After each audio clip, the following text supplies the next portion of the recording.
Rick, I heard you ask about breakfast. Do you mind we get this thing started? Would you open us up in a word of prayer? Be honored to, Mr. Chairman. Well, let's go ahead and call the meeting to order. I think it's a few minutes past. Looks like most everybody is here. Just wish everybody a Merry Christmas and a good morning, and thank you for tuning in this close to the holiday. I know we have a good bit of business and a good bit of stuff going on. It's been one of those years, and thank all the committee members for their time and energy. And of course, want to thank the Secretary of State and his office for being here. Representative Williams, if you would, I'll let you lead us in an invocation this morning. Thank you. Dear Heavenly Father, thank you again for a beautiful day, and help us to remember the reason for the season. Please bless this world, bless our law enforcement and our peacekeepers as they put their lives on the line and our men and women in harm's way. Please bless this committee, help us to research and do the right thing, dear Lord. And again, please bless and heal this world. Amen. And thank you, Representative Williams. Before I turn it over to the Secretary of State's office, I want to be, very brief and obviously try to be respectful of everyone's time this morning. We are the day before Christmas Eve, and so I just, I think this is a bit of a follow-up to our prior hearing. We've forwarded a number of things regarding testimony and presentations and affidavits and stuff that we've received via our email address and that we've heard to the Secretary of State's office, and asked them for some updates on some things and some questions out there. So again, thank y'all for being here. And I'm not sure, I see Gabe Sterling and I see Ryan Germany. Who wants the floor first? And we'll try to be respectful of your time. I hope to limit this to a couple of hours. I think that's what most people have allotted. And so I'll let y'all give your opening address and then take questions once you're done with that, if you will, please, sir. Chairman, this is Ryan Germany. I think the Secretary is going to go first. He's on. The Secretary is having a problem with his VPN right now. I think we're trying to, who is G6TDH down there in the corner? I'll just text him to see if he's on.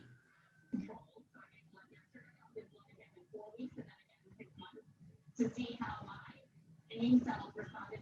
you check the waiting room real quick? Because it looks like we got a couple of folks in there too. Okay, Brad says he's on. Let me say one other thing. I guess if you have a question like before, if you want to send me a message, or if you want to raise your hand, or really if you send me a private message on here, I'll have an opportunity to try to get you called on. And of course, we're still in line with the thinking that we've got some work to do. There's some things that people have concerns over, and we want to try to fix it moving forward. The idea is for Georgians to have full and complete confidence in our elections process and what we do as a state. And, Chairman Blackman, we've got Brad's on, but he had to call in. So if whoever's running your audio, now, he's a non-video participant. There he is. Okay. yes, Mr. Secretary, we can hear you. Please. Okay, great. Thanks for being here. Well, thank you. Christmas. Merry Christmas. Thank you, Chairman. Well, good morning, everyone. Good morning, members. Well, first off, I hope you and your families are preparing for a wonderful holiday. And like the Chairman said, it's hard to believe it's already nearly Christmas. Well, I'm glad we can meet today to answer the many questions I know both you and your constituents have. And let me begin by acknowledging that there are real, substantive questions, and those deserve attention. However, the vast majority of claims we have seen online and in the media, and even discussed in the halls of the Capitol, are simply unfounded. And what we're now seeing is that with Newsmax, One American News, and other organizations, they're being forced to run retractions on the stories they ran. And this is what I have called a tsunami of disinformation, and it is dangerous. And worse yet, we have to respond to those rumors, disinformation and misinformation, chase it down, with the limited resources we have. I've called it the rumor whack-a-mole. As soon as we knock one down, then another pops up. So our office is launching a website to get the raw information out to let people judge for themselves. For example, the State Farm video is on there starting at the 5:23 a.m. point when employees show up to a pond of water in the room. So everyone can watch the times of contention all the way up to them closing down before 1 a.m. instead of someone coming in and misrepresenting certain situations by slicing and dicing the video. We understand there are those that question the outcome of this election. Let me be clear, I was not happy with the outcome. But trust me, for our office, life would have been a lot easier had the outcome been 12,000 votes the other way. One of your members and one of the earliest supporters of President Trump posted on social media an accurate analysis of the voting results. We have worked to be as transparent as possible since I was elected to this office. Our goal today is to answer all of your questions, to get as much information out there as possible. And then let's look forward to what we can do together to strengthen and enhance our election system and process moving forward. All of you know I've wanted to take steps to tighten our system, and many of you share that same thought and wanted to also come alongside of us. And many of you actually have led when I was in the House on these issues, and many of you are on that committee that I'm speaking to today. I introduced many of those measures in those last two sessions, focusing on the individual voter and the power of their vote is paramount. Federal law, though, gets in the way many times. Many of the issues that voters complain about lays directly at the feet of Congress. List maintenance for starters, our inability to do proactive list maintenance robs every legal voter in Georgia. A vote diluted is a vote denied. But all of us on this call can't fix the problems that Congress has left us through years of inaction. For those that share that concern, please direct your questions towards them. What we can focus on are the things you and your colleagues can vote on here at the state level. First, we need to move to voter ID, not signature match, as the verification for absentee mailing. With the absentee portal I built out, it is the first time we have multiple points of verification for an absentee request that have no subjective measures. The driver's license and the date of birth are required to receive a ballot, and that has been used by 75% of absentee voter requesting new ballots for the January 5th runoff. It's simple, it's fast, and it's secure. Second, this cycle has shown we need to move to an excuse-based system for absentee voting. The no excuse system voted into law in 2005, long before most of you, if not all of you, long before I was in the General Assembly. It makes no sense when we have 3 weeks of in-person early voting available. It opens the door for potential illegal voting, especially in light of the federal rules that deny us the ability to keep voter list registration files clean. And from a logistical challenge, it's a tremendous burden on our counties and in Georgia, as you know, because counties run elections. Third, my office needs to be able to remove, and probably I do say that a bit more bluntly, I need to have the ability to fire election officials and boards that consistently fail their voters. For years, this office is accused of problems in elections where we have zero authority and no control. Only through a direct ability to hold people accountable can we improve elections, accountability, and transparency, and thus improve voter confidence. In the business world, you don't hire a CEO, tell them to fix the company, and then say you can't change anything. You can't change the marketing, can't change the product mix, and you can't fire low-performing personnel. Who does that? So that's why I asked for that authority for the Secretary of State. This year has been a strain on everyone. It's been difficult on you. It's been difficult on your constituents, the county election officials, our staff, everyone. I know there is an idea to play the blame game here today. Blame shifting is not productive and it doesn't fix problems. All of us need to be focused on finding solutions that improve the election process and make it secure and accessible for voters so there is strong trust and confidence in the system. Our job is to answer your questions as best we can. I understand some of you on both sides of the aisle question the system and the outcomes. But all of us serve the same voters, and given the close nature of the race, about half are happy, about half are not. And that makes all of our lives more difficult. Understand that all of us are working to do the best job we can for all those people we all serve. To answer the details of the questions today, I have with me Ryan Germany, who's our general counsel, who's been in this position since 2014. He's seen an awful lot of litigation, going all the way back to the 2016 and obviously the 2018 race. He has been doing a great job given the political and litigation issues our office has faced. Gabriel Sterling, our implementation manager. All of us will do our best to fully answer any questions you and the committee may have. With that, I just want to say I'm grateful for the opportunity to be with each of you here today. So thank you and Merry Christmas.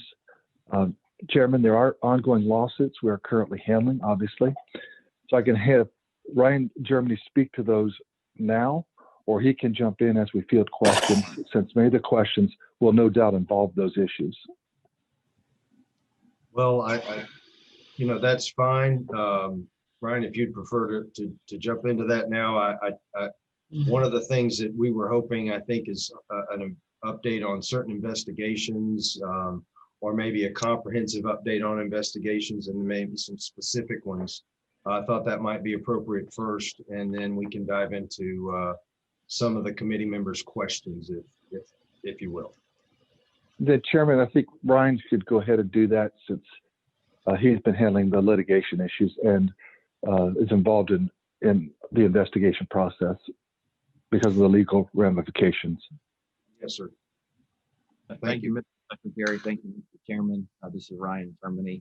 As Secretary said, I'm the general counsel of the Secretary of State's office, and I've been in this role since 2014. Thanks to each of you for convening this morning during this holiday week and to allow us to speak to you and answer any questions you might have.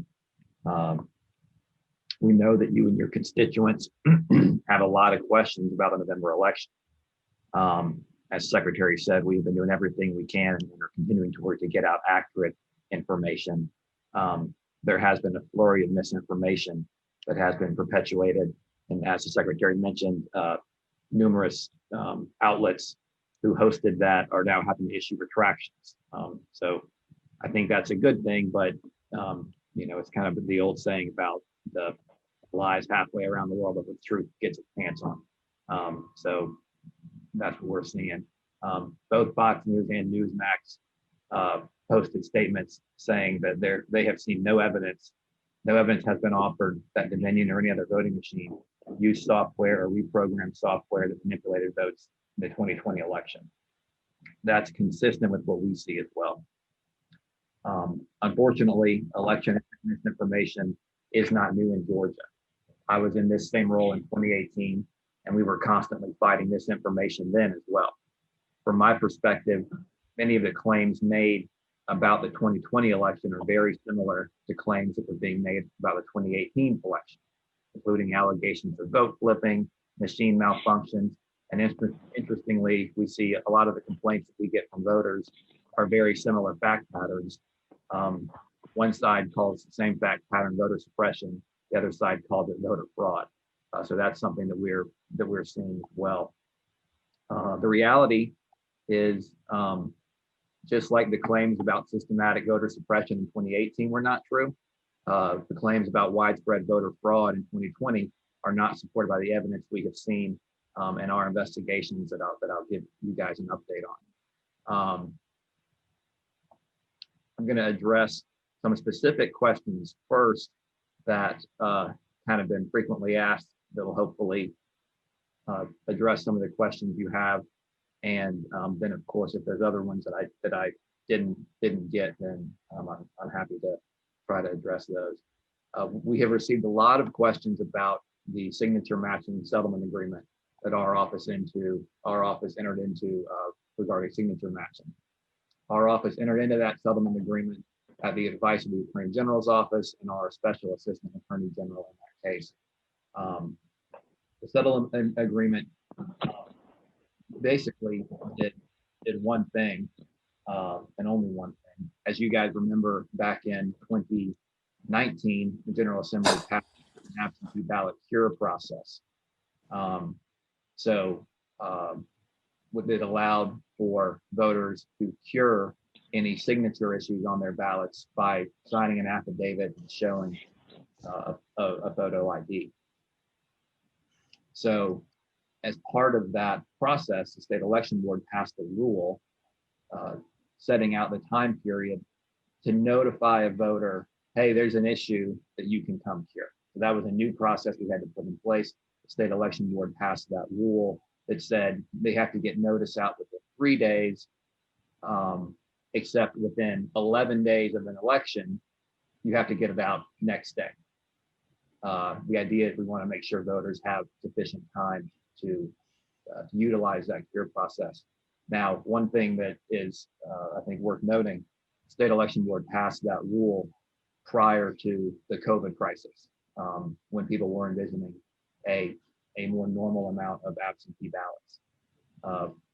Even though Georgia has no excuse absentee voting, what we have seen in past elections before this year is that it was not really the preferred method of voting from really anybody. In 2018, about 5% of the electorate voted absentee by mail, and that was pretty similar to what we saw in 2016.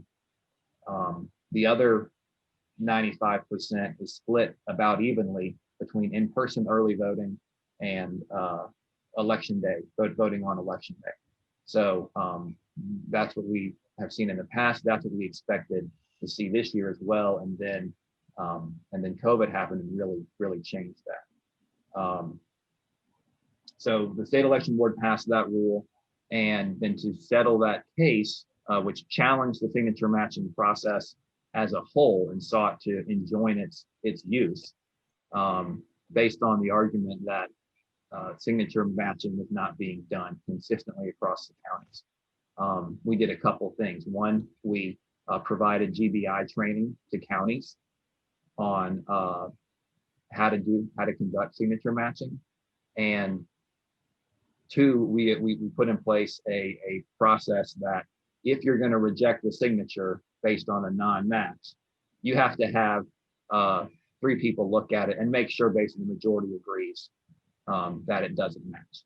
The reason we agreed to that is in talking to counties, that was basically the process they had in place.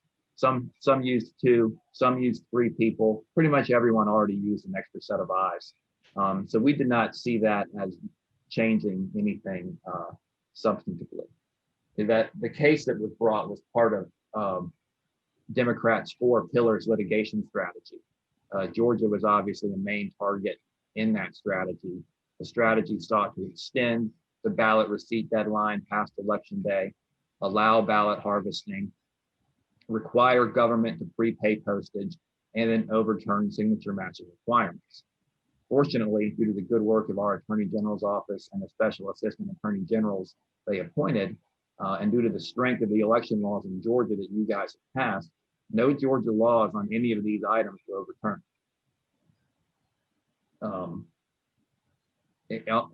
On the final issue on that settlement agreement, if you look at the numbers this year, the latest numbers that we have from counties in terms of ballots that have been rejected for signature issues is 2,975. The total number of ballots that were initially flagged by counties as having signature issue, but were then cured pursuant to the process that you guys passed, was 2,777. So that means a total of 5,752 ballots overall were initially identified by counties as having signature issues. That's 0.43% of all ballots cast.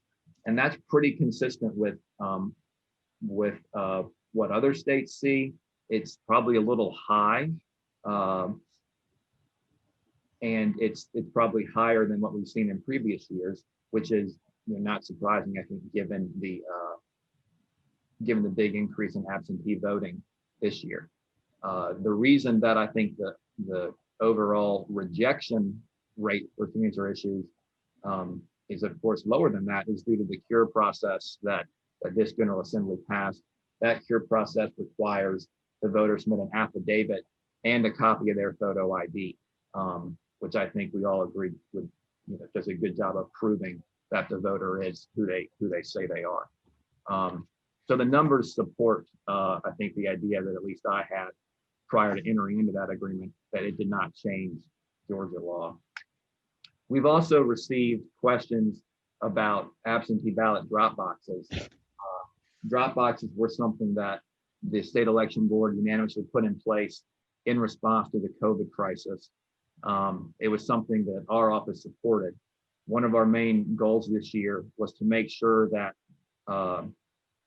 going back to one of the pillars of the 4-pillar litigation strategy, that the election day receipt deadline for ballots was not extended. Not only is that a bad idea, it's an especially bad idea in Georgia because we have runoffs. We're one of the only states that have a general election runoff. And so our election officials have to really get going on a runoff. They've got to finish all their post-election activities and get going on a runoff very quickly. So we wanted to make sure we protected that election day deadline. A federal judge initially extended the deadline 3 days. Her decision was stayed by the 11th Circuit, and the 11th Circuit, in a good decision, cited our use of drop boxes as a reason why it was not necessary to do that. We've also got some questions about the signature audit that we are conducting. Our investigators and GBI are completing a signature audit in Cobb County.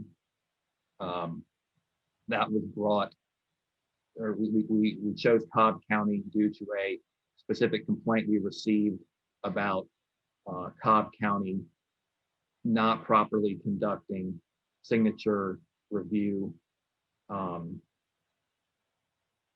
absentee ballot applications in the primary election. We're investigating that claim. As part of the investigation of that claim, we have looked at Cobb County's policies that they had in place, then spoken to people involved, including the supervisor who was alleged to not be doing the process correctly. And frankly, from what I've looked at, and it'll go to the state election board, but it looks like they were doing it correctly. However, given the allegation and given the environment we're in, we decided, okay, let's go ahead and just look at least a statistical sample of the signatures, and our investigators in GBI are completing that process now, and we should have results shortly for you guys. We're also going to conduct a signature study. We partnered with the School of Public International Affairs at the University of Georgia, and we've been talking with them about how we can get them the information they need so they can do a true statistical academic study of that process. And we look forward to that as well. We think that is something. One of the things that we've been doing, I think a lot of the things we've been doing have been to this whole year, really since Secretary Raffensperger took office, have been to try to increase confidence in election results. I think we really saw it in the United States after 2016 when people started questioning confidence of election results. In Georgia, we saw it, of course, in 2018, and we're seeing it again now. So we are trying to put in place stuff that is going to to increase confidence. That's why we did the full hand audit. The secretary chose the presidential race for that reason. It was a ton of work by election officials, but they did it. They did it really well. And I think that process has been helpful to really show that these allegations about machine issues or software flipping or re-scanning votes twice or things like that we've heard. That hand audit basically puts all those to rest. And so I appreciate our election officials for doing that. And we hope and we believe a signature review will show the same thing.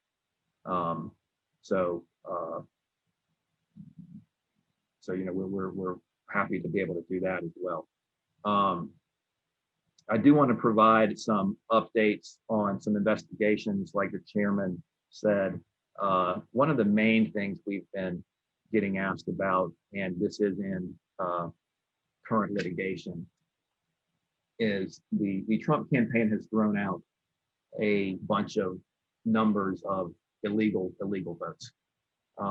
First of all, there are always illegal votes in elections. There is no such thing as a perfect election.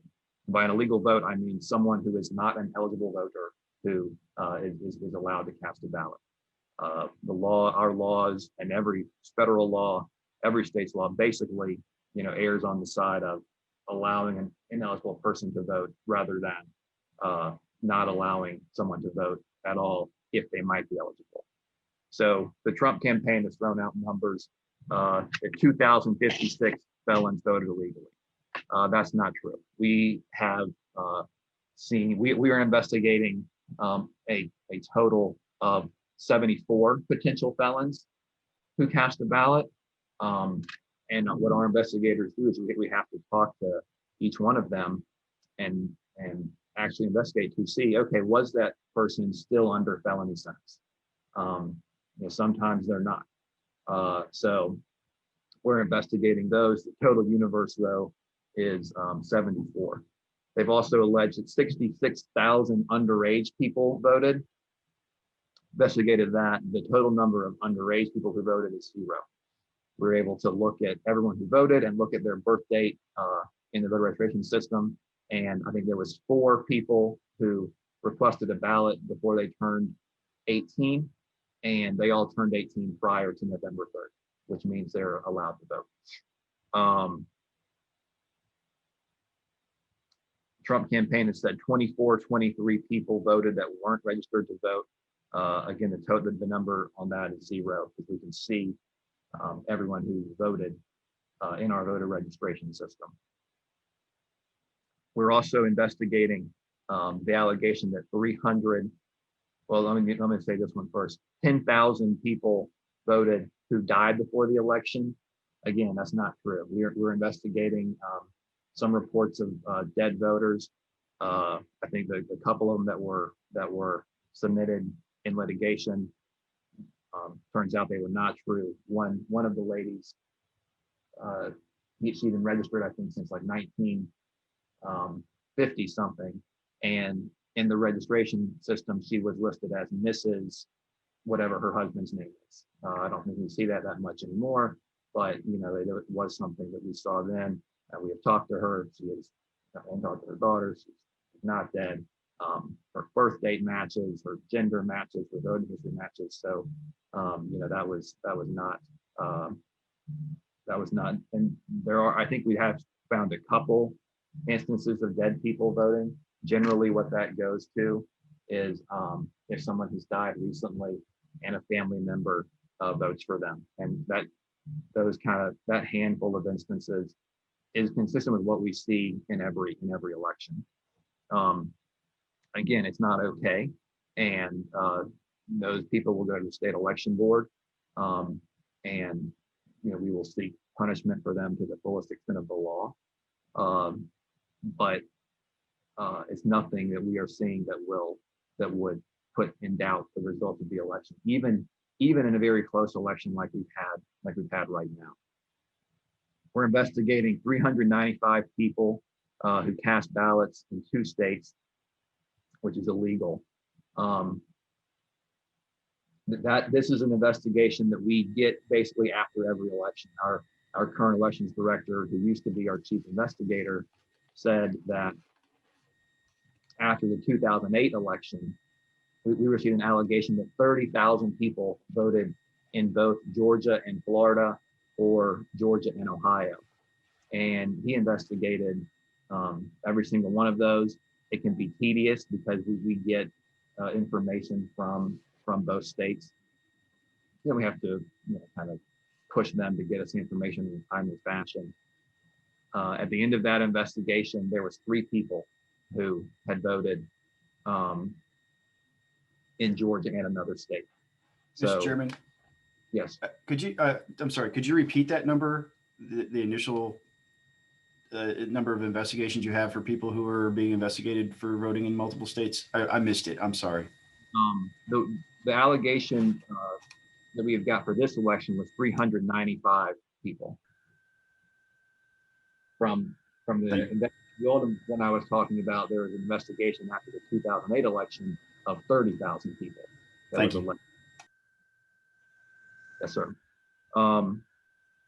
Now, it's also been alleged that 15,000 people who are no longer Georgia residents voted.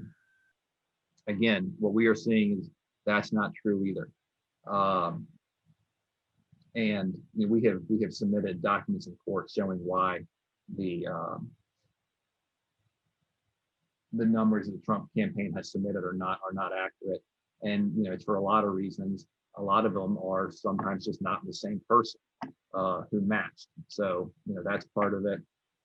And then, but we're running our own numbers on those too to really help prioritize those investigations and see what might the actual number be. So that's what we're investigating right now. What we are seeing from our initial investigation, it's nowhere close to what the Trump campaign is saying, and it's going to be nowhere close to anything that would put the investigation or the result in question.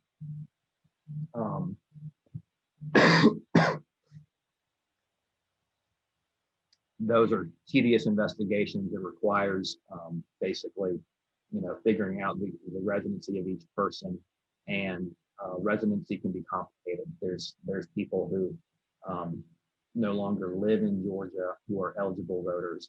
Of course, it's going to include overseas military people. It also includes college students. It also includes people who are maybe somewhere temporarily for a job or caring for a family member. And it also includes people who might have more than one home, basically. So that's what we're looking at, and we'll continue to do that. Now, even a small number of illegal votes from our perspective is not okay. And so we will go after each of those. Unfortunately, and this I think gets to another question, it is a fairly tedious process to really wrap a bow around all of those and get them ready for submission to the state election board and for potential prosecution if that's the direction the state election board chooses to go.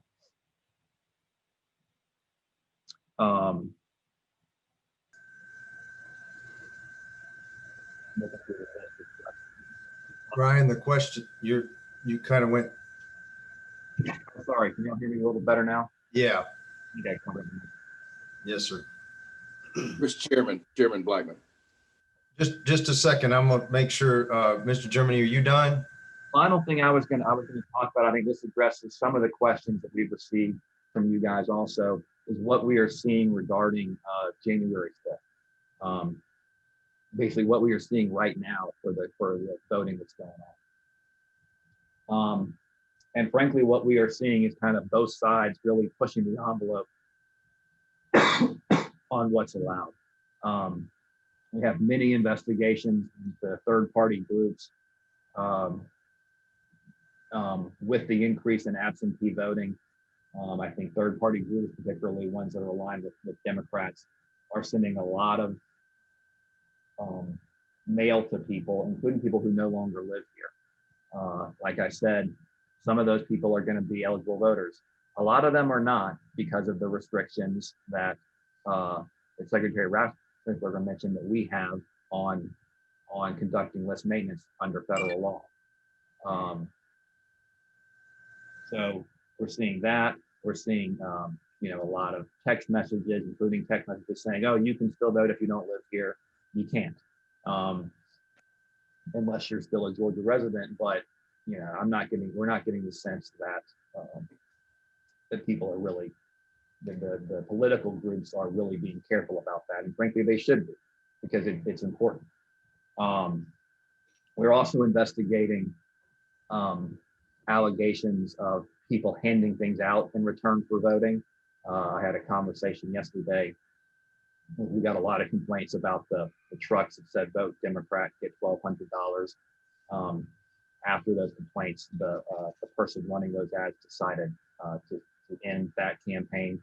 That will still be submitted to the state election board to determine whether or not that's a violation of Georgia law. You're not allowed to offer to give anything in return for voting or voting for a particular candidate. You had a disclaimer that said this is not an offer or solicitation. So I think we'll see whether or not the state election board thinks that's sufficient to be compliant with Georgia law. But he stopped the campaign regardless. We're also seeing issues with what's been called line warming, where people hand out things to voters in line. On one hand, if you're handing something out, like a bottle of water or something, to everybody, and you're not saying anything about voting, then it's legal. However, what we are seeing based on our investigation is that what really is happening is that third-party groups are using that as kind of an excuse to get around the 150-foot campaign barrier. There's a food truck handing out food. If they're handing out food to everybody without conditioning on voting, it's arguably okay. What we saw when our investigator went there was the person said, "This is for voting." That makes it not okay. So, I think that's something that we really want to crack down on. I think that really the polling place really should be kind of an oasis for voters. When you're there voting or when you're in line to vote, you really shouldn't be bothered by anybody. If you are unable to read or otherwise need assistance, if you're disabled, physically disabled, then you can get that assistance. But there's plenty of people in the polling place who can provide it. So I really think we need to, both sides could really help by trying to leave polling places an oasis for voters, just for the purpose of casting votes. And I think moving forward, what we have seen is I think a real need, talking to county election officials this year. Some of them made the good point that they were being asked this year to basically run 3 parallel voting systems, an absentee ballot system, and an early vote center system, and an election day system. And based on the volume of absentee this year, that was really unsustainable for counties. And I think that's something that the General Assembly should look at going forward in the way that the Secretary talked about. There's a few other investigations I was going to provide updates on. It might be better, Mr. Chairman, if I turn it over to you guys and then y'all can ask about the ones that you want. I feel like I've been talking for too long. Yeah, we'll give you a break there, Mr. Germany. Thank you for those updates. I didn't know we do have Mr. Sterling on, but we have a number of questions lined up. Did you want to take a minute, Mr. Sterling, and tell us in what capacity you work for the Secretary of State's office, and any? Sure, I can. First, Merry Christmas to everybody. Thanks for coming to do this. I have been a contractor as the voting system implementation manager since November of 19. The intent, we were trying to find a project manager. We were out there, and every time we had somebody lined up, firms to do this, engineering firms, essentially the salespeople all wanted to do it because it was a big dollar thing. It was like, $500,000, $1 million to be the project manager on $100 million project. But when the attorneys got to it, they basically said reputational risk. No matter how much margin we make on this one lawsuit, and given what happened in 2018, they were all basically saying, we don't want to do that. So we were stuck going into October without a official project manager. I've been managing everything on the procurement side. So internally, a decision was made that I would become the project manager as a contractor, and then we would bring in somebody on a contract to do a portion of my COO duties, which is the role I had previously. And that, in order to open up those dollars, I went from being a state employee to being paid as a project manager through the bond, which is a normal way you would do this in a construction situation or anything else that we do with bond funding. And that thing expires in about, 8 days. And then I will go back to the COO, CFO position, even though we have 5 days left in the election process for the runoff. It's pretty, at that point, everything's baked into the cake. It's just easier on the books to do it that way. And You don't have any contract work with anybody else at No. present? no, I had an LLC. It was the easiest way to set it up. That's why we did it that way. Okay, well, we'll move on to questions. I appreciate that. Thank you all again for being here. Representative Gravely, did you have a quick procedural question or? Mr. Chairman, I do. I want to direct the question toward Mr. Germany. I know many of the committee members were trying to capture the data, the conclusions of the investigations that he was offering. I think it would be good for the committee. I know as I'm talking to my constituents and trying to provide answers and holding accountable the appropriate people, I'd like to see if the Secretary of State's office would provide in a bullet point format underage voters, alleged felon voters, and those things that was just read off to us. If he could provide an answer, kind of a bullet point answer format to us, so that we can have that ready reference and be able to review it. I wasn't able to capture all the information that he was giving us, but I think it's pertinent to the hearing today, and if they could provide that, that would be fantastic. Thank you, Mr. Chairman. Yes, good point. Is that a problem? Happy to do that. Happy to do that, Mr. Chairman. I would add that the numbers I was saying were kind of, here is for felons example, we're investigating 70, and that's the whole potential if 100% of them are actually under. So at the end of our investigation, it will be less who are actually felons, but I'm happy to provide you sort of the universe that we're seeing. Thank you.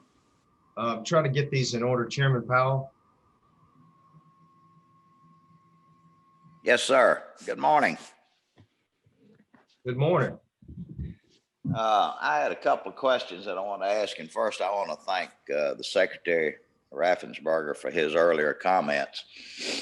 After the last meeting, I had several questions that really did prompt me. And one was that I had reached out to the AG's office about possibly doing an audit, statewide audit, which I think was proper. And I want to thank the Secretary and his staff for prompting that, because I think within that next week or last week, they came out and said that they were going to do an audit to get a sampling audit, just so we as a committee and as members of the House would have some detailed information to go on to see just if and how much the fraud did exist. And I do want to thank him for that. And I'd like to know a little bit about the criteria about how they plan on doing the signature match. But I did want to thank him for some of the other comments he made. As Ms. Wynn pointed out at the last meeting, I think I'm the only member on this committee, might be the only member left in the legislature that voted against expanding the absentee voting without cause a few years ago, because having been involved in elected politics all of my life, I've always known that the number one place to find any fraud would be in the absentee system. But there's a few questions other than that one that I just asked about the criteria for doing this statewide match, which would be to our benefit legislatively. I also wanted to ask a few questions that came up in the last meeting that gave me some pause for concern. One was about private money being given to various local boards of election. That's one question. The second question, how much of that money and how prevalent is that private funds are given to local boards of election? I did note that one thing, a couple of things of concern to me was, we hear people talk about the drop boxes, and that's the security around these drop boxes. I'm told that they were paid for by somebody privately. One of the things at that last meeting that gave me some rise to concern was that they had voting machines on buses. And I've always been under the opinion that voting machines had to be stationary in a specific location. And now we're seeing, snapshots of them set up in parking lots. And I don't know if that's true or not, because we've heard so much fiction or not knowing what's true and what's not true. But I did want to ask that as another question, if they could answer to that. And finally, I will say that his comments that the federal laws are some things that have given us so much angst and over the years about how we craft legislation for security and voting. Don't know what we can do to get around some of that federal legislation, but at the same time, one of the problems that I see is that every county runs their elections. Great misconception, and it was a misconception 2 years ago when all of the discussion about disenfranchisement and voter suppression and all of that was that the local boards of election run the elections. Secretary of State's Elections Division only oversees based on the state law. And that's it. Maybe it's time that we move to the next step of creating a more unified, seamless process so that these boards of elections are, in fact, doing what they need to be doing. And if not, they need to have their hands called on it, because I'm of the opinion, and it's only my opinion, but that with the various boards of elections, when the change in the exact match came down back in March, that gave more latitude. Certainly not what a lot of people thought it was, but it did give latitude that those local boards of elections, if they predominantly lean one direction or another, then they might not be quite as concerned about doing the exact match. But hopefully we'll change a lot of that with the legislation, with a real ID type deal. So that being said, those are my questions for right now. Thank you, Chairman. I'm happy to respond. Blackman. Yes, sir. Please do. So, first of all, Chairman Powell, I think you've kind of been proven correct on your no vote for no excuse absentee. So I thank you for that. I know probably a lot of county election officials would as well. Your question about private money. Yes, we provided some grants to counties for drop boxes and for personal protective equipment.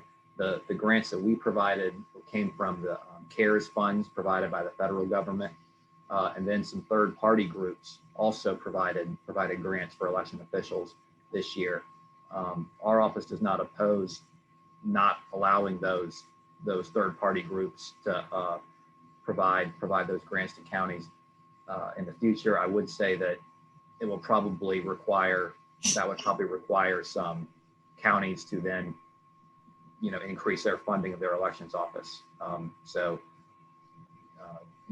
That's gonna be a consequence. But I do think, given it's really about appearances and making sure that there's really no bias or anything else from either side in these counties. In terms of, you asked about mobile or the voting buses that Fulton County has. yes, Fulton County does have those buses. My understanding, those were new this year. They never had them before. I don't think they even had them for the primary, so they were new for November. The idea was, from my understanding, to be able to supplement voting at certain locations. And we have seen places where, based on natural disasters or whatever else, a polling place has essentially gone down. And having a mobile unit, if that happens on election day, I think could be a really good thing. The fact that the polling place is contained within this bus, I think does raise some concerns. You can't park the bus anywhere. It's still got to be in an approved polling place or approved early voting location. If it was not, then that would not be a legal location. And what we're investigating, we got complaints about the Fulton County mobile buses, but we're looking at is everywhere that they're having it an approved voting location. For early voting, it's got to be either a government building or an election day polling place. And based on where they are, it looks like they are complying with that. But Fulton County does have those, so that is correct. And you asked about the signature audit too, and yes, we're looking forward to conducting that. You mentioned, is there kind of difference in counties and how they apply it, and that was the reason why it was challenged. Based on my conversations with county election officials, they don't like the signature match because there is a level of subjectivity into whether or not it, the law says whether or not it appears to be valid. And there's certainly a level of subjectivity in that. So I think that's another reason why we should move away from that as a way to verify absentee ballots to something that's objective.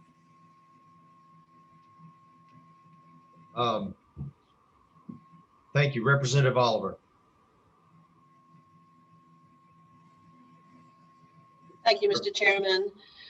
This is very helpful, and I want to follow up on Representative Gravely's suggestion that we have some written summary. Did I understand, am I correct that President Trump's chief of staff visited the site of signature match investigations in Georgia yesterday? That's correct. And was the Secretary of State Raffensperger notified that he'd be coming?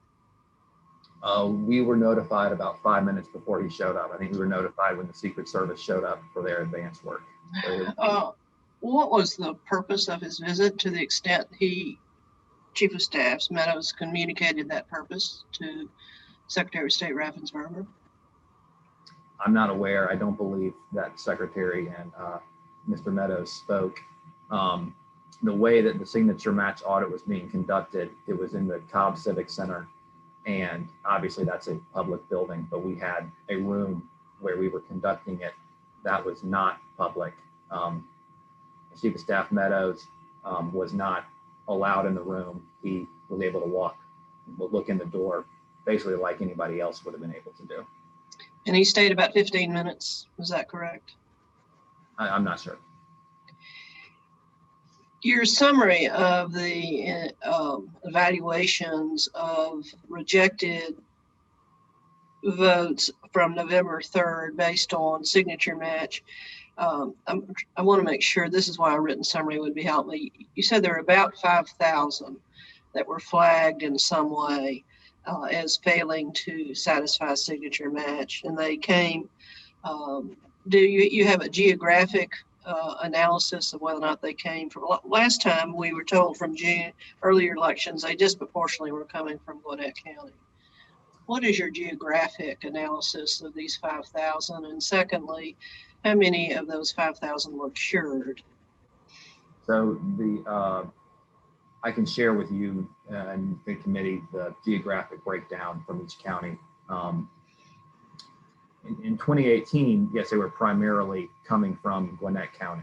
That is not the case at this with these, but I can share with you the breakdown. Let's see, I had those numbers written down somewhere. So the 5752, that includes both that's the entire bucket of ballots that were initially flagged as, hey, there's a problem with the signature, either no signature or a non-matching signature. 2,700 of those were cured by the voter. So the remaining about 3,000 were rejected. That's what I was trying to remember. About a little less than half were cured. In relation to the approximately 3,000, this is 3,000 out of 5 million right now, voters right now, we're looking at from November 3rd. 1.3 approximately absentee by mail voters. 1.3 million. Yeah, that's correct for that correction. In relation to these approximately 3,000, I would like some more information, and I bet you have it already in this written in a way that you can give to us as to those 3,000 that were ultimately rejected. Was the voter contacted? Did the voter respond? I'd like to know where the contests were.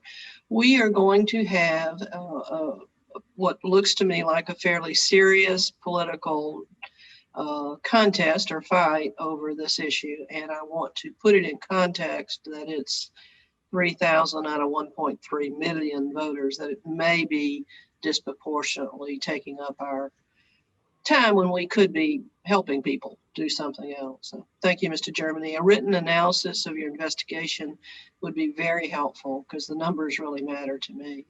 Thank you. That's a good point. Thank you, Representative. And if you look across every state for issues with signature matching, it is a very, very small percent of the absentee by mail voters, and that's across every state. I understand it's consistent nationally, and it's just taking up an enormous amount of our time and energy on an issue that is relatively small. Thank you very much. Representative Fleming. Thank you, Mr. Chairman. My question for the counselor is regarding the much discussed issue of signature match and verification. And my questions go toward any extent to which Georgia law was changed by what has been referred to as a settlement agreement or a consent decree, and also how that was carried out. Was there an order of the court in the federal case? Was it simply a settlement agreement of the parties? How did the Secretary of State communicate this to the various counties as to any potential changes in the signature verification process? And I know that the Secretary of State occasionally does something that I call advisory memos to the counties on how they have to proceed. And if that's what it was, you can tell me the proper name of that. Was that communication between the Secretary of State and the boards of elections on the signature verification something that they had to follow? It was mandatory, or was it simply a best practices suggestion? Does my question make sense, Mr. Germany? Sure. Thank you, Mr. Chairman. It was a settlement agreement entered into by the parties. It was not a consent order or consent decree entered by the court. In return, the plaintiffs agreed to dismiss all of their claims, release all of their, release us from any kind of future claims about those issues, and we did not pay any attorney's fees. And then through the settlement agreement. About your question about the advisory, we call them official election bulletins, and they come from our office and go to each county board. And we sent one out saying, hey, here is our recommended process as a best practice to do this. And basically that's how it works. As you pointed out, county election boards are the superintendents of elections in each county. We try to provide them support and guidance, and that's what our official election bulletins are. Is it mandatory that they follow these as if it's a statute? It's mandatory they follow state law and SED regulations. And we believe that what we send them is the best way to do that. You know, if they disagree, then, you know, what really drives the issue is, you know, are they following state law, state election board regulations? Those are what's mandatory. Our official election bulletins are meant to be helpful to help them do that.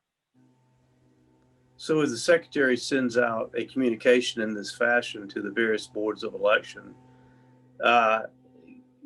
has he or can he, by doing that, mandate that they follow that, or is it simply the Board of Elections discretion as to what the statute is and how they must follow it? Does my question make sense? Yes, it's their discretion and their obligation to follow law. Ours is meant helpful. You know, if they disagree with it, then it's not. You don't get pulled in front of the state election board for not following an official election bulletin, but you do for not following state law or state election board regulation. My last question, if I may, Mr. Chairman, and Mr. Germany, you may or may not be able to comment on this depending on any litigation. There has been discussion about Coffee County, Georgia, and the Board of Elections there, and issues as to whether or not they certified election results, and issues as to whether or not the voting machines properly recorded votes in races. And are you able to comment on what that is all about and the status of that? Yes, sir. Thank you. So yes, after about the same time as y'all's last meeting on these, our investigators went down to Coffee County to basically see what the issue was. There were some things that were said at the last meeting that were not true. I think one of them being they couldn't get with our office, we wouldn't call them back. We actually had a tech on the way to their office that Friday afternoon that they had called us, but this was, but they had already left for the day. So I think there was some stuff about that was not exactly accurate. And then the next week we sent our investigators down there to see, okay, what exactly happened. What we saw is that, you know, there she had that video of, oh, here's how you could go change votes. The director confirmed to our investigators that she in fact did not do that, that they followed the process, that she was not aware of anybody who did that or had any evidence that anyone in Georgia had not followed the adjudication process, which requires a Democrat, Republican, and an election official to conduct those adjudications. And then in terms of her results, my understanding is they did certify their recount results. They had an issue where it looked like they had, I think, maybe scanned one batch of ballots twice in the recount. And so they had 50 extra ballots from the recount than they had from their initial result. And I believe they were able to find and rectify that prior to submitting us their certified recount results. And once again, understanding that ongoing litigation, you are obviously the right person to know whether or not you can or cannot respond to this. But as I understand it, there has been a request to examine the voting machines in Coffee County with proponents of a lawsuit that make the accusation that they are somehow not properly recording the votes. Is there availability for an outside group challenging this, the efficiency of the proper working of the voting machine, to actually have one set aside where their quote unquote expert could actually examine the machine, and if so, run tests? Well, obviously with someone from Coffee County or the Secretary of State's office being there to supervise, I guess I would say. Yes, that's something that we do try to put together in litigation. Normally, third parties are not allowed to access the voting equipment, the voting servers, or anything like that. That's in state election board regulation. We have had a lot of litigation over the machines since they've been adopted. We're now seeing, of course, we're now seeing different detractors, but they're making the same claims about the machines that have been made. Our position has always been, let's set up a fair inspection where both parties are present, where it's videotaped, where the rules of engagement are agreed upon, and then we'll go forward kind of with the court's approval. What we disagree with is any kind of sort of unilateral access from people who really seem to have a certain result they want to reach. So we're happy to. That's been our consistent position in court. Thank you, Mr. Chairman. Thank you. Representative Wynn.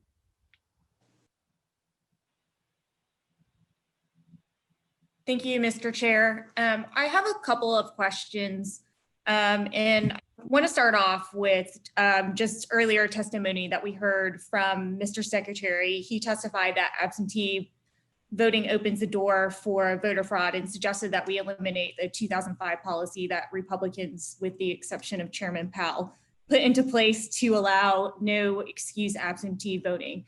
The Secretary of State's office did open an absentee ballot fraud task force ahead of the election to ensure safe and secure elections. And some of the reports I read, the number of cases that the SOS has referred to the Attorney General's office is roughly 130 potential invalid voting cases.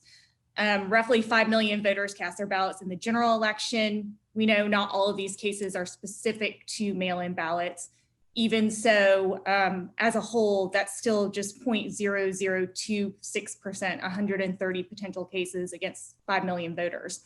If there's no evidence as it pertains to fraud and absentee ballot voting, and the SOS proactively sent out applications to vote by mail in the primary, because we are in fact in a pandemic, and this is a voting method widely used by voters on both sides of the aisle, why would the Secretary of State try to eliminate the no excuse absentee ballot voting?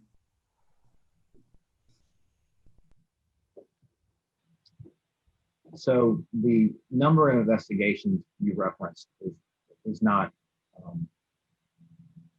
related to like a number of voters. For instance, we open an investigation, it could have to do with, it might have to do with no voters, it might just be a county issue. But then, for if it's felon voters, it's going to be one investigation.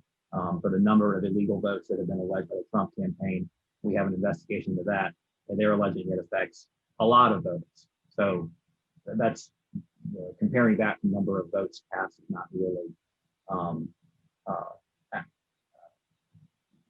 accurate in terms of a number.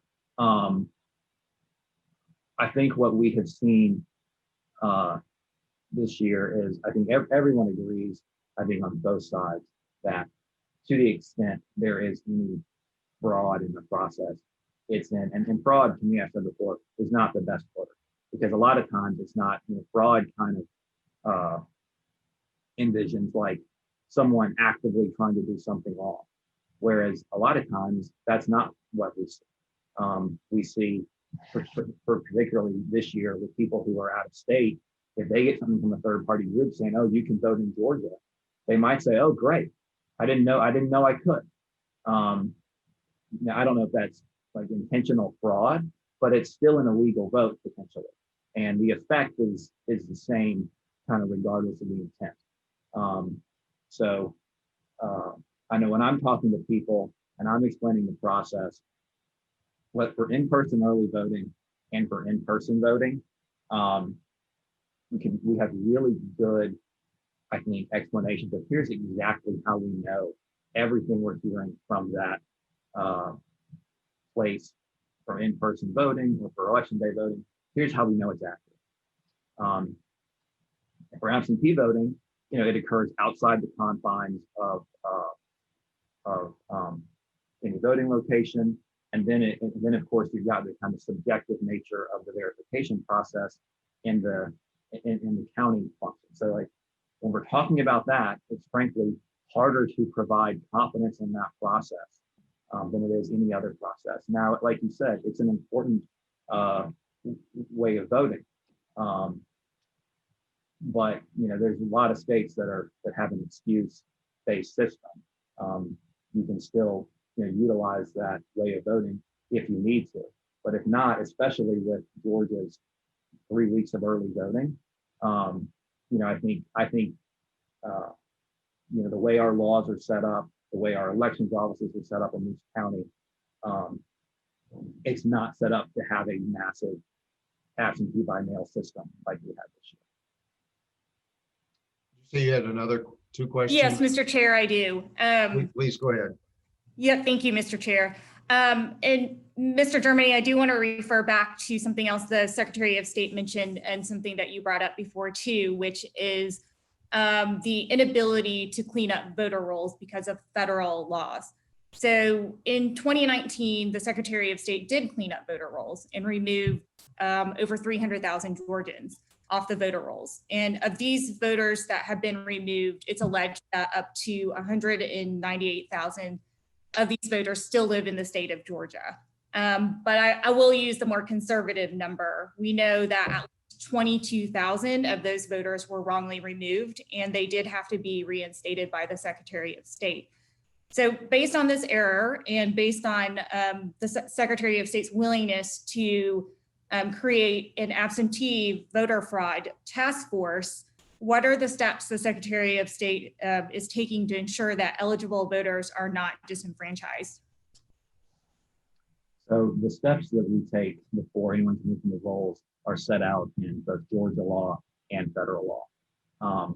The first step, there's basically three things that could generate a confirmation card from our office before you're moving the rolls. It's either you file a national change of address notification with the post office, your county elections office gets return mail from your address, or you've had no contact with the election system anyway for, I believe it's 5 years. If that's the case, then what's generated is a confirmation card that goes to the voter, and the confirmation card says, hey, are you still there? If you are, return this or send us your updated information. And if that card is not returned to the elections office within 40 days, that voter is moved to inactive status. A voter stays in inactive status for 2 general election cycles. So the people that we removed in 2019, pursuant to that process, they had been identified under one of those processes in 2015. And frankly, I think that's why the allegations that are being made that are just not accurate about all these people weren't on the NCOA notice. Well, they were in 2015 when we looked at it. And the guy who's saying that is basically, he's kind of well known, I think, for just throwing out numbers that aren't accurate. So, that's kind of what I was going back to. Like, both sides are doing that. They throw out numbers that aren't accurate, and it's really not helpful. It's not new, but it's persistent. But I do think we really need to kind of think about what effect we have on the overall system by throwing out inaccurate numbers, whether it's of people removed or whether it's of illegal votes. So I got myself off track, but basically, and then in 2019 we took the additional step. Well, we did two things. One, we passed in 2019, you guys passed a law requiring a final notice to those people in 2019. After you've been sitting there for 2 general election cycles, if you're in inactive status and you vote or have any contact with the system, you're moved back to active status. Those people in 2015, they didn't vote in 16 or 18 or have any contact, and then they were removed in 19. Prior to them being removed, they received another call saying, hey, are you still there? And if you are, go do this so you can update your status. And then finally, after all of that, you are removed from the rolls. And again, so that's what we had to do to remove people who we identified in 2015 probably aren't here anymore. I think there's studies that show how many people move every year. And I think that's really part of the problem is, the way these federal laws were passed, we have a much more kind of mobile society. We have a much more information can be received a lot quicker now than it could in 1992 or 3 when these federal laws were passed.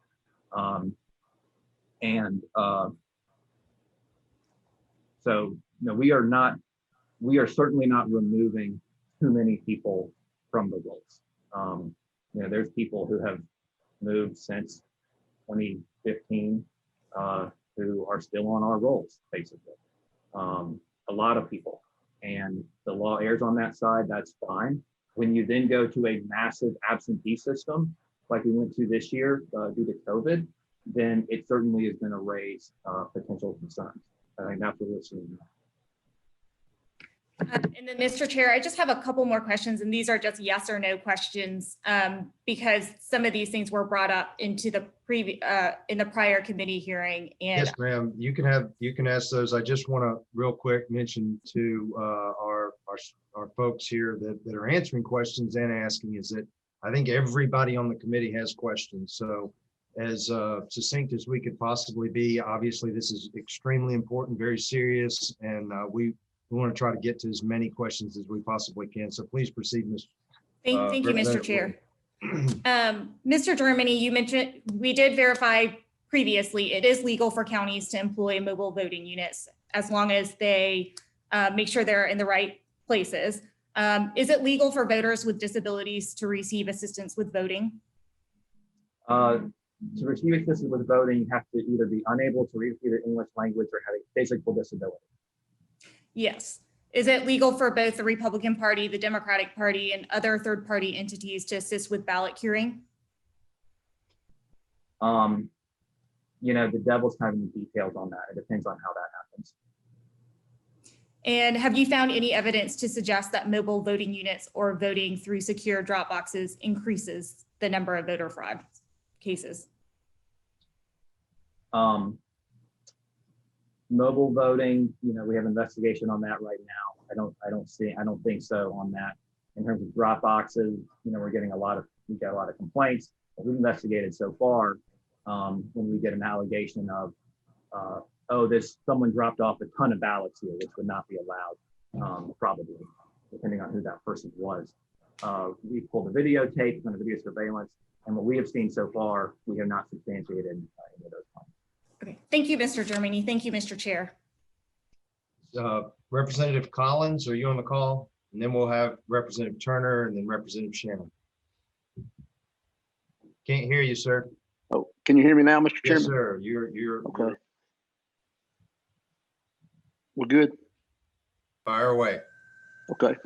My question for Mr. Germany is, I know there's been a lot of accusations made about deceased voters that have voted in the election. And I know that you're working on clearing some of that up. My question to you is, how often does the Secretary of State's office informed of those who have passed away? Do you rely on the Department of Public Health to send you the vital records death notice?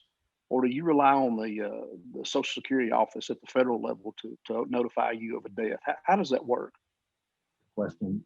We get every month a list from the Bureau of Vital Statistics through the Department of Public Health, and that's shared with the counties every month. Well, first it's matched against the voter rolls, and then it's shared with counties for them to basically work the people that have been identified as having died. Based on legislation you guys passed in 2019, we were able to join ERIC, and ERIC provides us data, provides us Social Security death database. And so, we're implementing that right now, and that will basically catch some additional people who Vital Statistics does not catch. And that's in process. And I think we've shared that in other counties as well for this upcoming election. Okay, thank you. I had a few other questions, but they were answered by some other asked by other members. Thank you. Thank And I you. would just say one more thing. Some of the restrictions on removing people, those do not apply to dead people or to people who are convicted of felonies in Georgia. That continues to happen monthly in an election year. The restrictions are on removing people who have moved.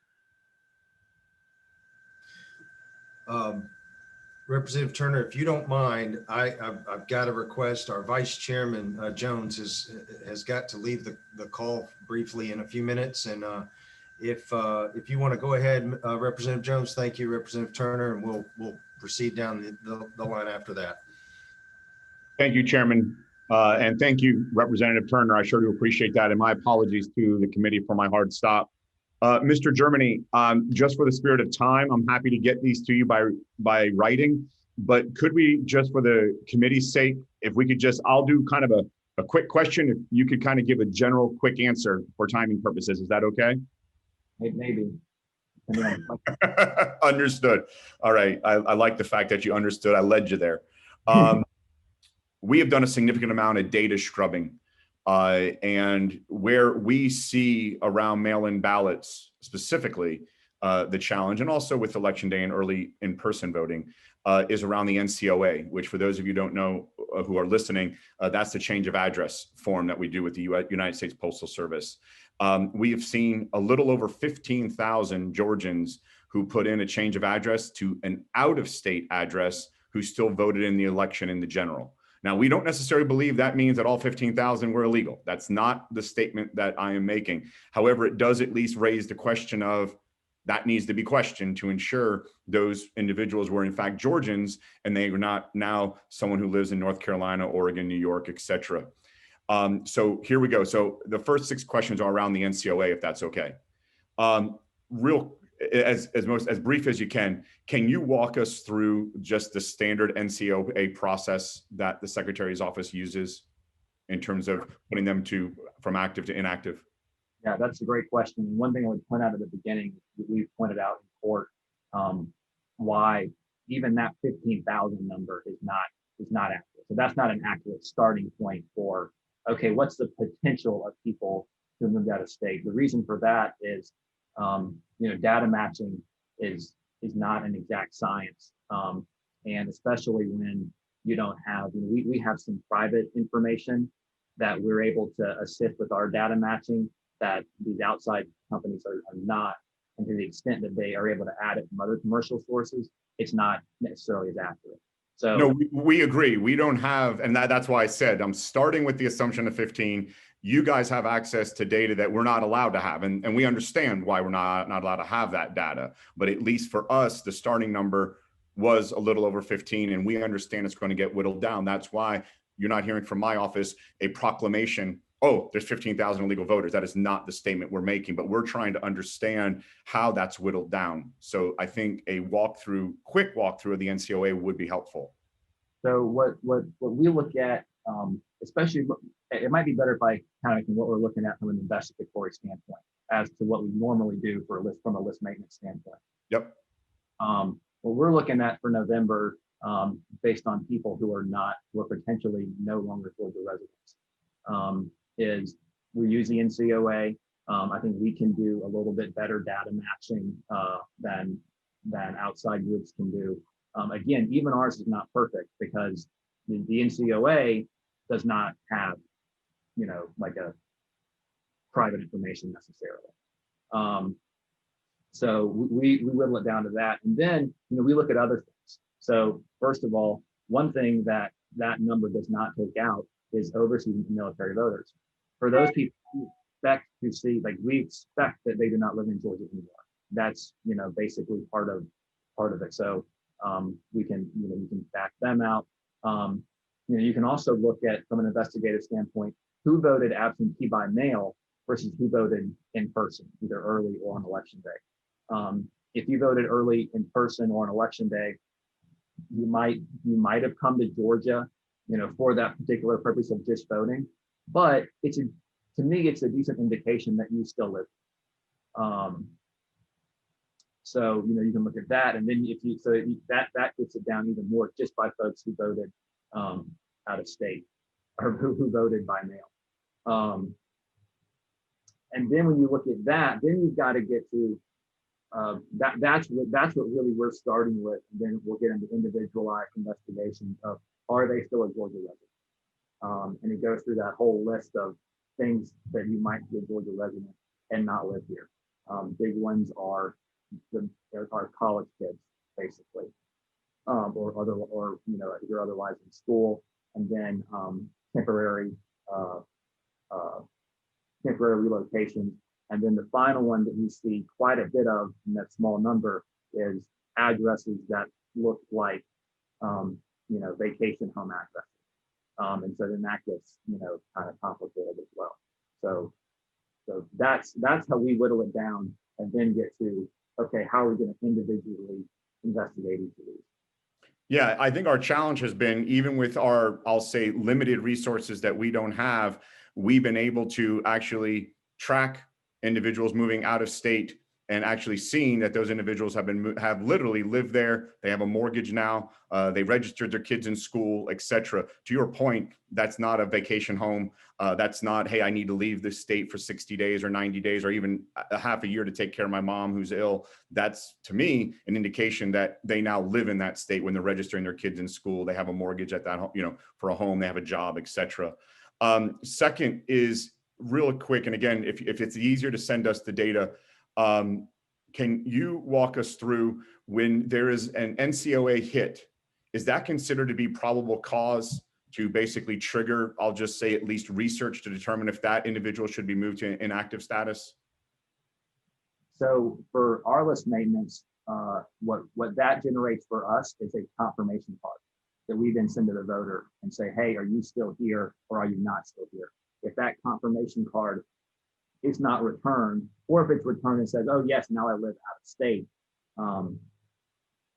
then that, so the NCOA triggers the confirmation card. The confirmation card then triggers the further action. Okay. That's how we do it under federal and state law. We look back at the voter rolls, basically last 5 years. And we saw something in April 2019. And again, happy to get the detail via email. But what was interesting was, on average, we were seeing up to April 2019, about 4,200 people move from active to inactive based on the NCOA. And after April of 2019, we saw that number drop to about circa 120. So about a 90% drop. Is that because we provided through statute ERIC? Is that because a different process? We've seen it move, like I said, prior to 2019, April 2019, that number was up in the 4,000s. Now it's around 120, since we assumed it was a judgment. We assumed it was ERIC, but it's something, or maybe we're completely wrong and we didn't know if maybe you knew the trigger point for that. Yeah, so we run the NCOA process in odd numbered years. Every odd numbered year, we run the NCOA process. Right. So we wouldn't have run it probably since about then. Okay, so when we saw that number staying pretty consistent in even number years, 18, 16, because we didn't go back all the way to 14. So we did see it in 16 and 18. That's something that maybe offline we can have that conversation, because we did not see clearly, if we would have seen I'll say a trend line that showed odd at 4,000 and something each month, and then down and then back up. I'm happy to look at. We're happy to look at what that All right. I'd like to do that just in the spirit of intellectual honesty. Next thing on the machines, and then when I say the machines, about marking, and then also the scanners, do we have contractually the ability to do a forensic audit on those? By we mean the state. The state, yeah. Yes, we do. And in fact, we did do an audit after the election, random machines in certain counties to confirm that the hash value of those machines was what we expected to see. We do significant testing on the machines prior to acceptance, and then counties do testing pre-election called logic and accuracy testing, and then we did the step of at post-election, and then we did the post-election audit. So I think that's something that we could do, but I would say that all the stuff about the machines not working is basically completely not true. And I think there are real issues that we need to get to your previous question, and this one is frankly not real. Fair enough, Mr. Germany. I understand that. I'm just asking if contractually we had the ability. You answered my question, so thank you. Election data stored in Georgia remains in Georgia, or does it ever transmit outside of Georgia?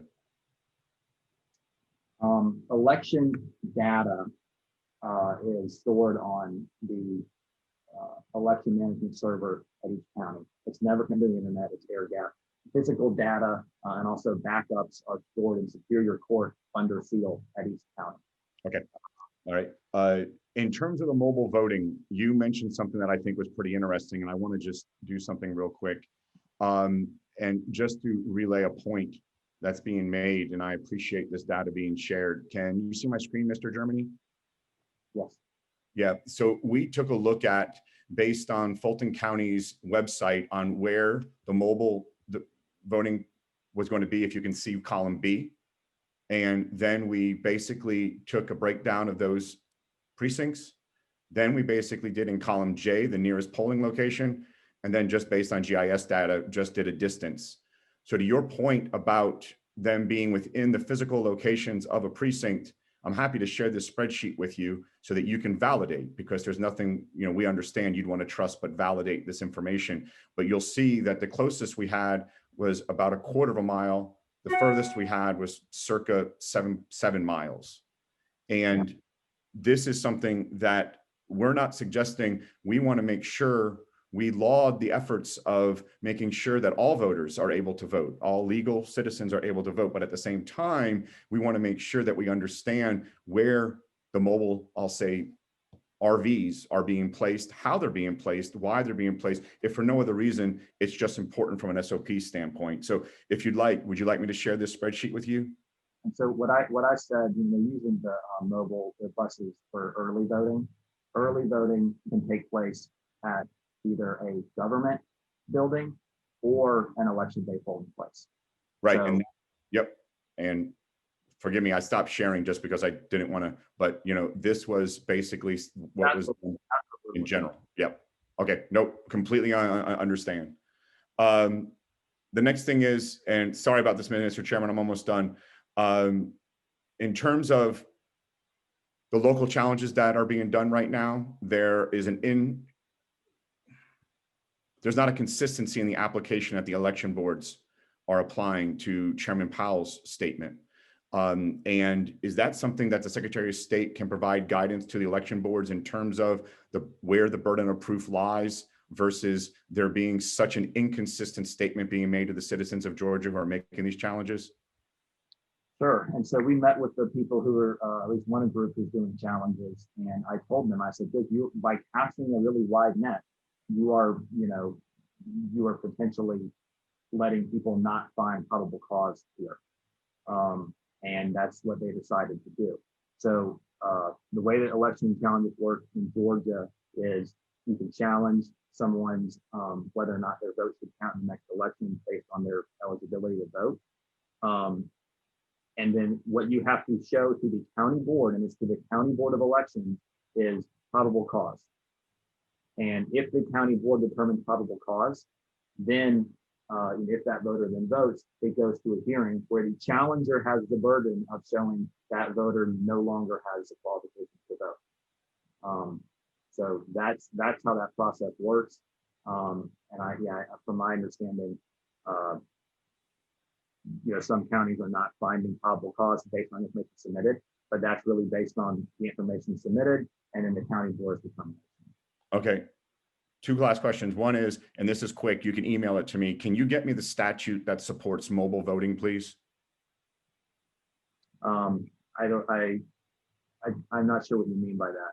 Well, the regulation that supports the mobile voting.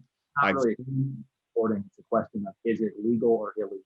That's what I'm asking. That makes it illegal. Say that again, Mr. Germany. There's something that makes it illegal. This was not something that like we okay, but it's a question of when we look at it, is it illegal? Mm-hmm. So there's nothing in law that supports it. It says it's okay. Right. There's nothing in law that says it's illegal either. Saying it's not prohibited. So there's the absence there. There's a vacuum of statutory guidance. Is that correct, Mr. Germany? Well, I think that's something that you guys in the assembly. Right. And that's essentially what I'm trying to get at. And then last but not least, during the conversations on the settlement, which I know some people call a consent decree, and you cleared that up for everyone, calling it a settlement. Was there any discussions around moving away from signature match and moving to ID? Not at that point that I can recall. Okay, thank you. Thank you, Chairman Blackman. Thank you, Representative Jones. Representative Turner. Thank you. A moment ago, you made a sort of a generalized comment about the guy who's saying the 15,000, I guess the 15,000 number was throwing things out that you think he's famous for being inaccurate for. Did I hear that correctly before I move on with this question? Because it's kind of predicated on how I proceed here. I was talking about the guy that Representative Wynn brought up, who's throwing about 200,000 people were not, were incorrectly removed. That Okay. guy throwing out numbers for years that about removals that are not accurate. Okay. So there have been different data analysis is done by various people, one of which Mr. Brainerd came to our committee a couple weeks ago, and he presented a number of 15,700 folks. And I guess we're working kind of with that number. Are you aware that they had already scrubbed that number to remove military overseas ballots? I'm sorry. Our experts have reviewed that as well and submitted declarations in court explaining why it's inaccurate. And I'm happy to send those to you as well. Okay, I would like to see that because when you have different data analysts coming up with the same conclusions, it is a red flag. There was a story made public this week that the Secretary's office has sent out 8,000 or so notifications for people who are potentially out of state and not qualified to vote in the January 5th. How did we arrive at that number? What we did to arrive at that number is looked at people who have filed an out-of-state MCOA and have also requested an absentee ballot. And what we sent them was, a letter that I'm happy to share with the committee that says, as a reminder, you have to be an eligible Georgia resident to vote. You might be, they very well might be, but they might not be. And so that was why we picked that. And how did you arrive at selecting those individuals to be notified? So we ran the list of people who filed an out-of-state MCOA Mm-hmm. and people who have requested an absentee ballot for the January 5th election. Uh-huh. Took out, I think, overseas military voters. Okay. Can you describe any details that you're able to share about the complaint that led you to, or led the office to decide to investigate the signature audit process in Cobb County? Sure. We got a complaint on November 23rd. I just looked at that because you asked me the date was. It was an allegation from someone who had worked at Cobb County in the primary, I think she was an employee of a different section, and they had pulled in people to help because of the increase in absentee voting in Cobb County. She said that they were checking signatures on absentee ballot applications, and then for ones that didn't match, they put them in a different pile, which is entirely appropriate.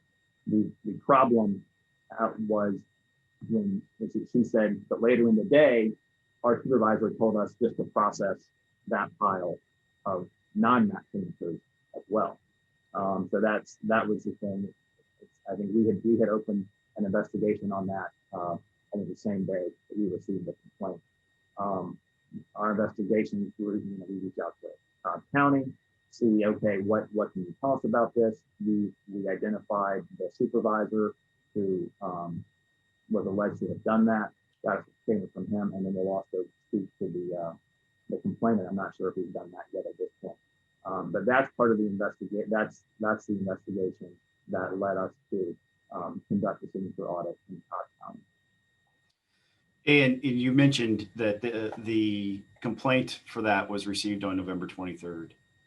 Are you aware that some members of this committee and several members of the House sent a letter on the 28th encouraging the Secretary of State to engage in a signature audit? I don't dispute that. Okay. Well, if you're not, you may not be aware, but members of this committee, as well as other members of the House, did send a letter to the Secretary of State on the 28th of November requesting that a signature audit be engaged.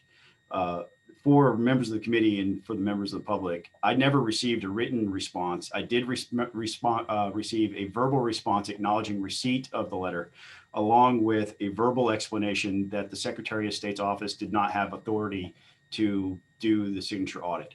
And that was the justification for not moving forward. Again, given to me verbally, but not in writing by the staff there at Secretary of State's office in a discussion that was held the week after Thanksgiving. So what changed? Why were you able to begin to do the signature audit after a lot of us had been requesting it in advance of the decision to make it? So I think a lot of the requests that we got had a lot to do with why we ended up doing that. Our goal is to try to do everything we can to so that people can have confidence in the election results. And this has obviously been a big point of contention. What we are seeing, the type of complaint that I mentioned, and we received it from the Republican Party, we've asked them, when they requested the audit that you guys also requested, send us any evidence that you have that this process was not properly done or that there's a problem here. And the only thing we've received is a complaint about absentee ballot applications in the primary in Cobb County. So that's why we're investigating that. We have, upon what we're looking at and asking anyone else to send us, we have not received any allegations that this was not properly done in the general election. What we generally limit our investigations to are complaints of fraud or irregularity. So that's what we were asking for, and we have not received them. I guess upon taking another look, we do have the authority to investigate election administration issues. And so that's not a typical thing that we do without a specific complaint, because these are law enforcement investigations. Our investigators are post-certified officers, and they show up to question you or whoever's. And so, I do think we need to be careful about how we open investigations because of all the complaints. There's not complaints, but all the requests to do this, including, for instance, the president. Then we decided for sort of the best, the best. So what am I trying to say?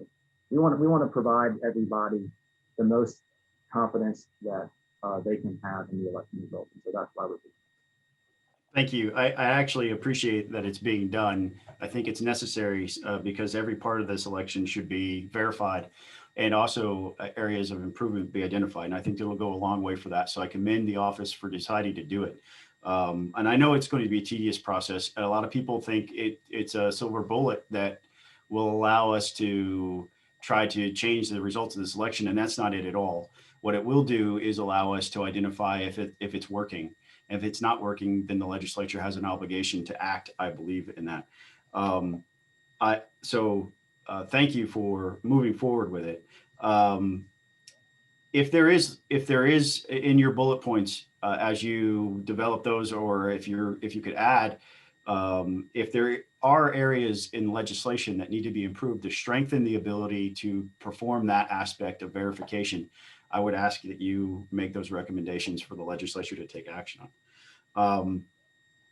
We talked a lot about the Coffee County thing. My only question there is, watching the video during the hearing that we saw on the 10th, there was a lot of stuff that we just couldn't refute everything if it was, I mean, a lot was thrown at us. It was almost a 9-hour meeting.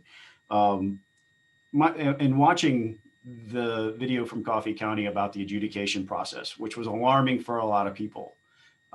If somebody were to change votes the way it was described in that video, would that person go to jail?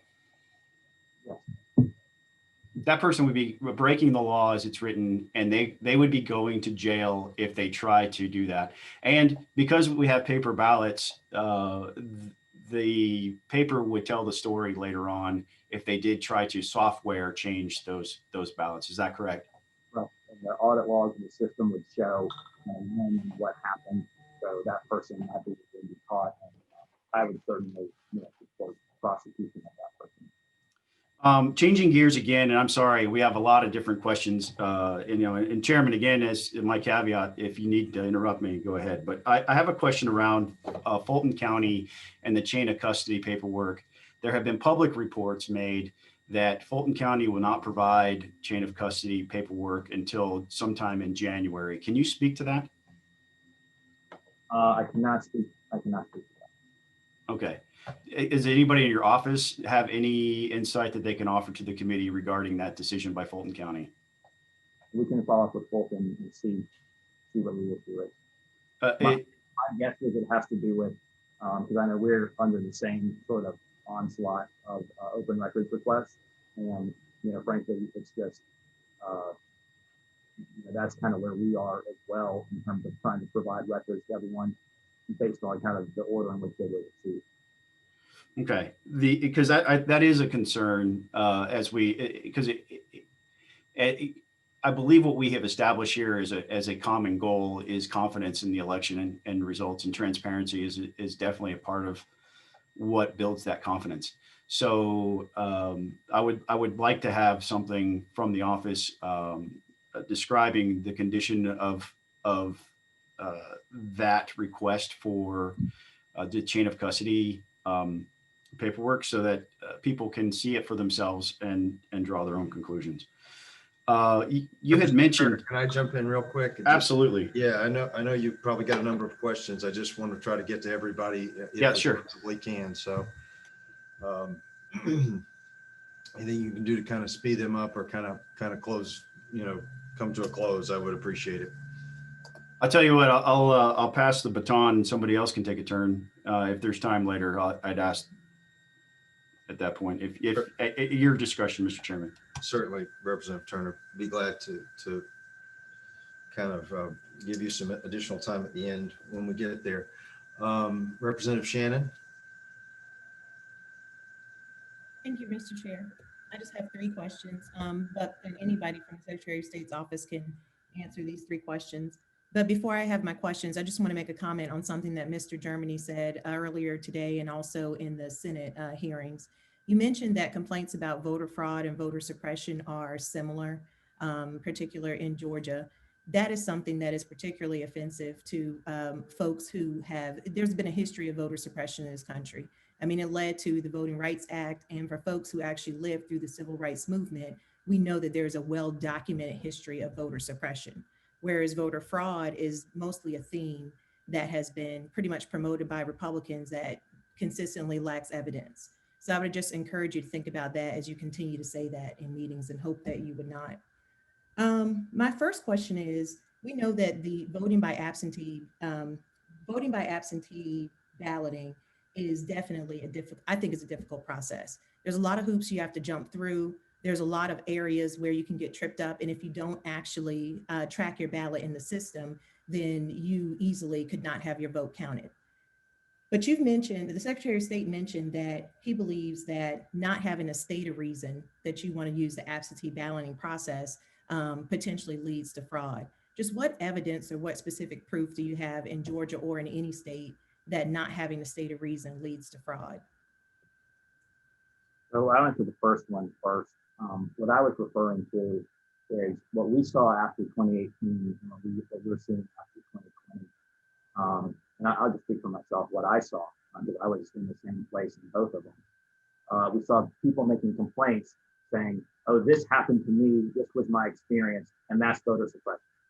And a lot of times what it was, when we have 4 million people vote or 5 million people vote like this year, there are going to be people that for some reason or another, they have some inconvenience in the process. Their information might not be up to date. There might be an error at the polls by the poll worker who are only human. And so what we saw after 2018 was people saying, oh, this happened to me, and this was suppression. And then what we're seeing after 2020 was kind of the same fact pattern. We're saying, oh, this happened to me when I went to vote, and that's fraud. And so that's what I was referring to. And I think we need to be careful, like you said, of minimizing any of those issues. But by throwing stuff out that's not either of those issues, that's basically what we do. And I do think those sides are guilty of that. And I think that's what we've seen. That's what I've seen at least, in my position here. The other thing I would say is, I think when we want to set up from an election system is one that everyone has confidence in. And like I said earlier, when you go, in terms of in-person voting, everyone can have confidence in, I think, those results based on the way it works. Absentee voting is harder because of what it is. Now, that doesn't mean that there's widespread fraud there, and that's not what we're saying. But you guys don't have to have widespread fraud to make a change. I think what you should look at is what provides confidence to people. We're in a state where I think we're going to continue to have close elections, and we're going to continue to have very spirited, I think, responses on each side. And when we have a really close election like we did this year, it's really some of the processes, and a lot of election stuff are set up like this. The processes are designed to promote confidence. And we need to make sure all of our processes are set up that way. But specifically, having to provide an excuse as to why you want to use absentee voting, how does that relate to an increase or decrease of fraud? What does that have to do with voter fraud potentially occurring in an election? Well, again, like I said earlier, by whatever avenue they deem as fit. So like I said earlier, I don't think fraud is really the best word, because it implies an intentionality that we often don't see in these investigations. I do think kind of illegal votes is better because, I think we all agree that an illegal vote cast can cancel out a legal vote, and that's not okay. And you can cast an illegal vote if you no longer live here and you're eligible and you're not eligible to vote, but you vote. That's not allowed. Now, you might do it completely innocently. It might not be intentional. We're investigating people who voted both absentee and in person. And some of those, it seems to be completely innocent, where it's, a lot of times older people who were maybe confused and thought that there was a different election. So I don't want to call that fraud, but it's still not allowed. And those are the things that I think the system's got to be set up to, to to protect from. Okay, so to be clear, none of that has anything to do with providing a reason as to why you would want to use absentee voting, but I'll move on. You brought up voter confidence, which I'm glad you brought that up because that actually goes to my second question.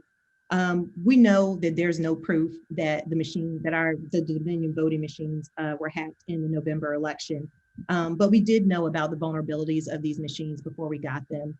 It was a reason that Democrats fought tooth and nail against this, and a few Republicans were not in support of getting the Dominion voting machines. And a lot of us really were advocating for hand-marked paper ballots because obviously they can't be hacked. We're in a situation now where we run elections and then we check on the back end to make sure that machines were not hacked. But I don't even know what we would do if we were to figure out that they had been hacked. I do think that, some of the reasons that we're having these committee meetings is that a lot of folks, their preferred candidate was not selected. Trump did not win the election. And so I think that the sheer vulnerability of the machines that we already knew about them before we got them, definitely gives people something to rely on when they don't get the result that they want in an election. Has there been any talk or any support from the Secretary of State's office about reconsidering going to hand-marked paper ballots? Because we know paper can't be hacked. We know with these Dominion machines, you still can't audit the intent of the voter. So, Ryan, can I answer that question? And I would just like to briefly say that if you used a hand-marked paper ballot, it would still be run through the same scanner that we're using right now, unless you're really suggesting to use hand-marked paper ballots with hand counting. But the difference is with hand-marked paper ballots, you can audit the intent of the voter, where you can with these Dominion machines. So, there's experts that say you cannot audit DMVs. There's experts that say that you can. Frankly, the experts that say that you cannot have been pretty quiet because those experts, I think, do like the result of this election. So we haven't been hearing from them. All the issues that we have seen have been with hand-marked paper ballots. So hand-marked paper ballots do not decrease issues. In fact, our experience is they increase issues. You have to deal with issues of voter intent. If you talk to any election official, they'll say the creative ways in terms of how voters mark their ballots can be very difficult to determine. And what we are finding is the same thing as signature verification. The less subjectivity you can have for election officials, the more confidence you can provide in the system. So the answer is no, it's not something we're considering. And I don't think it's something that the General Assembly should consider or should move to either. Mr. Chairman. Representative Chair, let me get, I know Representative Shannon had one final question. I believe she had 3 questions. Let me get to her question. I'll redirect back to you after she asks her question and gets answered. Sure. Thank you. The final question is, and again, this goes to voter confidence. From the SOS's office, we've seen that the SOS has played up overstated investigations about 501c3 groups and their activities during the election. Yesterday, Mr. Sterling said on social media that illegal voting happens every day, which obviously folks look at that and probably assume that it's very widespread and that our elections are rife for fraud. In my opinion, all of this works to decrease voter confidence. And it's really sad that that is coming from the Secretary of State's office. I guess my question is, do you understand the connection between continuing the theme that illegal voting and that voter fraud is rampant or happening all the time? How that makes the public feel like our elections are rife with fraud? Because that has even led to death threats for poll workers. The thought of fraud has led to death threats for many folks on this committee. It's led to death threats for folks in the Secretary of State's office. And it just really seems like you can't have it both ways. You can't continue with this thing, but then also run to the media and talk about death threats. Now, obviously, I don't condone death threats against any public official. We've all had them. They're all inappropriate. But it's kind of like you're perpetuating what's happening with the election. Do you understand that connection? So what we're trying to get out is accurate information. trying to say about the November election is, no, we do not see anything. Can you hear me? Sorry. Anything Yeah, that, in question the result of the election from a fraud or illegal votes perspective. I think, so what we've been trying to say, and what I think experts on both sides would agree with, is that voter fraud, illegal votes are very rare. But that doesn't mean they're non-existent.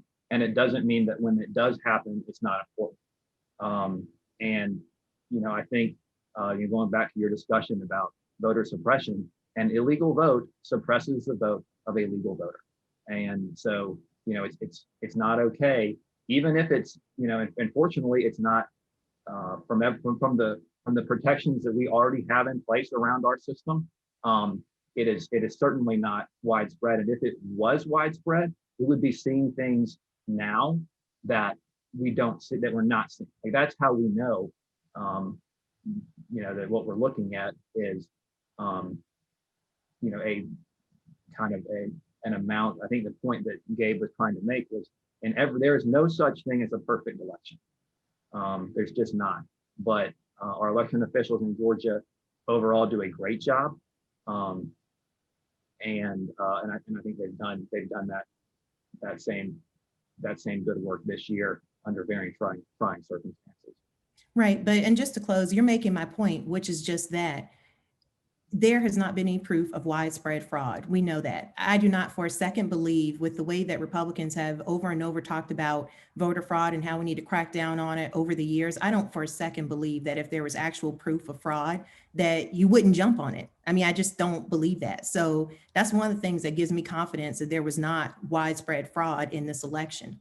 But at the same time, like I said, continuing with themes of illegal voting happening every day, overstated investigations, it's concerning to me because it seems like that's a lot of partisan activity from the Secretary of State's office, which is funded by taxpayers. And you just can't have it both ways. So that's all. And since you mentioned me specifically, fraud, but we don't see wide margins either in Georgia. And so, to minimize illegal voting is not something that we agree with in our office. and again, Mr. let me Turner, specifically on this if I can, Chairman Blackman. Yeah, sure. Please go ahead, Mr. Sterling. Specifically yesterday, it was illegal voting because there was a woman I bought my house from, and I had the evidence, and I'm following the process to go to Fulton County and challenge her ability to cast a legal vote because she signed an oath saying she lived in my house and could vote there. And that's just a specific example of it. And the whole point that Mr. Germany has made and Mr. Secretary has made is that there is always some level of illegal voting that occurs. We always have to work very hard to put up enough guardrails to stop that from happening. And we have specifically said, I remember in some of our early press conferences, I said, there is absolutely, we're going to find illegal votes because you always do. We have absolutely said, we've seen no evidence of widespread fraud, as Mr. Germany has pointed out and the Secretary has pointed out. We can hold both of these things in our minds at the same time, and they are both true. And the whole point of this office is we're trying to be as open and transparent and truthful about what we know, when we know it, and getting out to the public so they have an understanding. Because if you sit there and say no illegal voting happened at all, that strains credulity. If you say there was widespread voter fraud that flipped elections, that also strains credulity. So there is an ability to have both of these things in your head and think, and they can both be absolutely correct, both at the same time. And that's where reality lies. Right, Mr. Turner. Let me just close with this. I think that no one is saying that you are saying that there's absolutely no fraud in elections. What we are saying is that there may be attempted fraud. It looks like our system captures that, but when you jump from there is illegal voting happening every single day, that makes people think that elections are rife with fraud, and that is the reason that we are in this situation right now, which is that folks' preferred candidate did not win the election. So now people immediately jump to proof of fraud and making up conspiracy. You're right. Mr. Turner, you had a comment? Yeah, I just wanted to kind of piggyback a little bit off of Representative Shannon's earlier comment about the hand-marked paper ballots.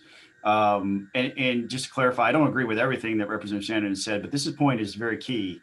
Mr. Germany, how many hand-marked paper ballots were there in this election?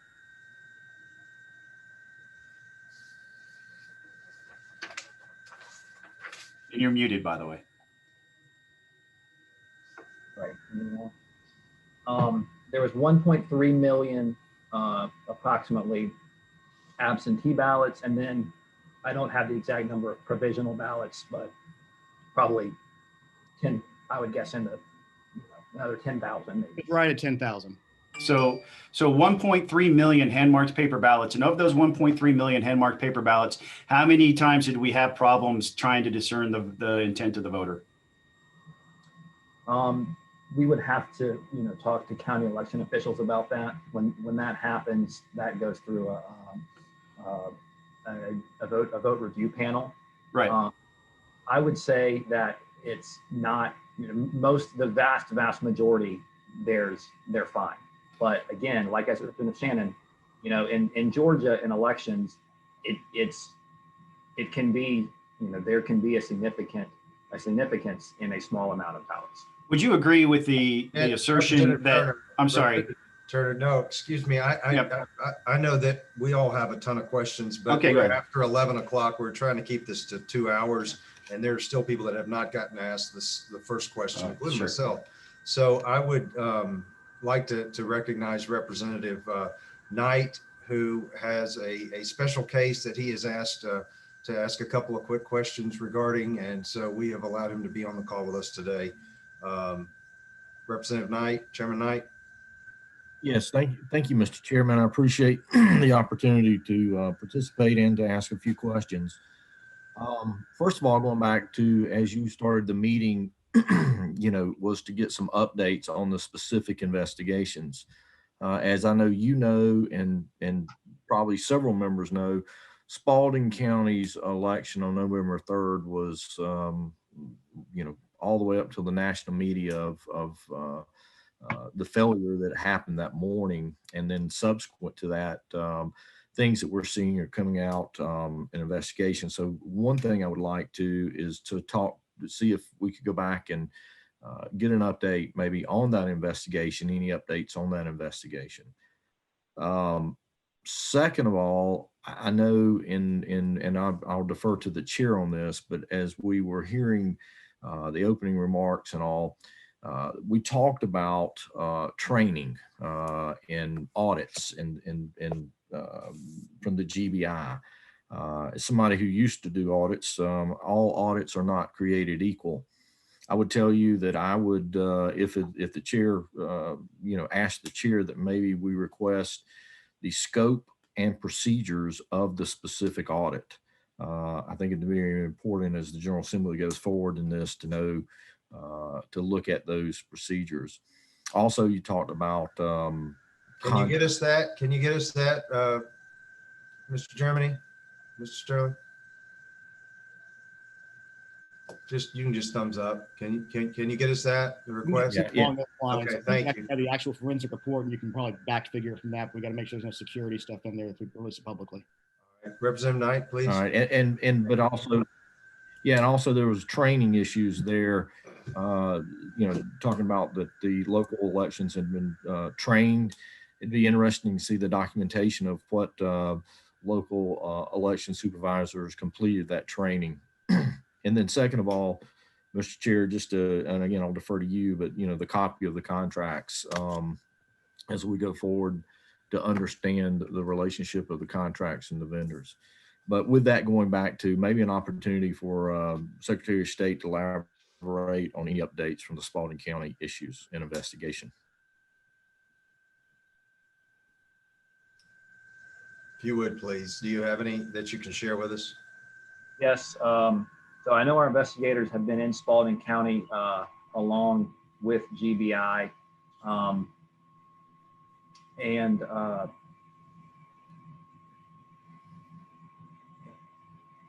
From what we are seeing in Spalding County on election day, there was an issue with poll pads not working correctly that happened in both Spalding County and Morgan County. And I think what Chairman Knight was getting to with the training is, there is a backup for everything in elections because it's got to happen on that day. You can't stop voting. The way to the backup that should move through seamlessly is using ballot activation based on the ballot marking devices. Morgan County was able to do that pretty seamlessly. Spalding County Representative, like the chairman was saying, was not. We were able to help them get there, but it definitely provided for some consternation, I think, in the morning of election day in Spalding County. We also saw some videos of people getting things out of dumpsters, and I think making allegations that certain things were thrown away. What we were able to confirm based off of that is that there was nothing that was problematic that had been thrown away. So that was, I think, good to be able to confirm that. We investigated that along with GBI. There are certainly issues in the Spalding County Elections Office. They are not new. They did not all of a sudden appear this election. And I think some of those are going, and that's what we're investigating. There's going to probably be violations from a paperwork perspective that we're looking at, and that's what we're doing. And I'll get a further update to you, Chairman Knight. And I apologize for not being able to get it to you sooner. Well, I appreciate it, and I look forward to that. I do agree with some of the statements that are made here, and the overall, as I think politically discuss, is it fraud or illegal? It doesn't matter. It's a vote that should not have counted. And again, because of history and I guess my background, you made a statement that there's protections of the system, and that's why there's training, there's the law, there's rules and regs, and there's specific training backup procedures that are put out by the Secretary of State or to be followed. And I think your statement about protections around the system, I mean, that does include training. It includes the procedures that protect the process, if you will. We've heard mention of chain of custody. Those are things that I would like for this committee to start focusing in on as we go forward and maybe consider this. I know I will, as much as the chair will allow me to input into the committee process, but I would tell you that this confidence in the voters is dependent upon the system working, and that the procedures, the safeguards, the chains of custody, and all those issues are followed. Because if they're not, well, I can't tell you that, there was, or somebody can't tell you, oh, there was a fraudulent vote. I would tell you from a perspective of a history of, again, a long time ago auditing, if you can't follow the procedures and the safeguards in place, you also can't guarantee me that there was not either a fraudulent vote or an illegal vote. And quite frankly, that's where we are today. And I think it's a major part going forward. Thank you, Mr. Chairman. I would very much agree with that, Chairman Knight. That paperwork is very important, and there's a reason it's in place, and it goes to the overall confidence that you want to provide in the system. So your point is well taken. What one further question, Mr. Chairman, if I may? Quickly, please. I know we've mentioned in just this most recent discussion, talked about signing an oath that, you lived here, or, you are the voter, but I know there's code section about voter certificates. I know that process is electronically done through these poll pads, or there is also the backup or the older way when you got paper ballots, perhaps you got to refer back to them. But is it true? I understand that code section 21.2, 431 and 432 that the law calls for voter certificates. Is it your opinion, and I know I'm putting this on you on the spot, but if those voter certificates were not signed by the electors, what is the effect of that? And what is the effect of that in regards to making sure that every vote counted also? And also the issue of somebody is certifying that they are who they are, but it also includes, if my understanding, an address and perhaps a birth date, if I remember correctly. Correct. And the voter certificates are very important to these people. That's where they affirm that they are who they say they are, and they live where they say they live. So it should be done with every voter. Now it happens electronically. when you go vote on election day. At least you sign the poll pad. If you need to go early vote, you sign the old paper certificate. But it needs to be, it should be done with every voter, and those are some of the issues that we're looking into in Spalding County. I thank you, Ryan. I appreciate that, and I hope that you'll look a little bit harder there, because it's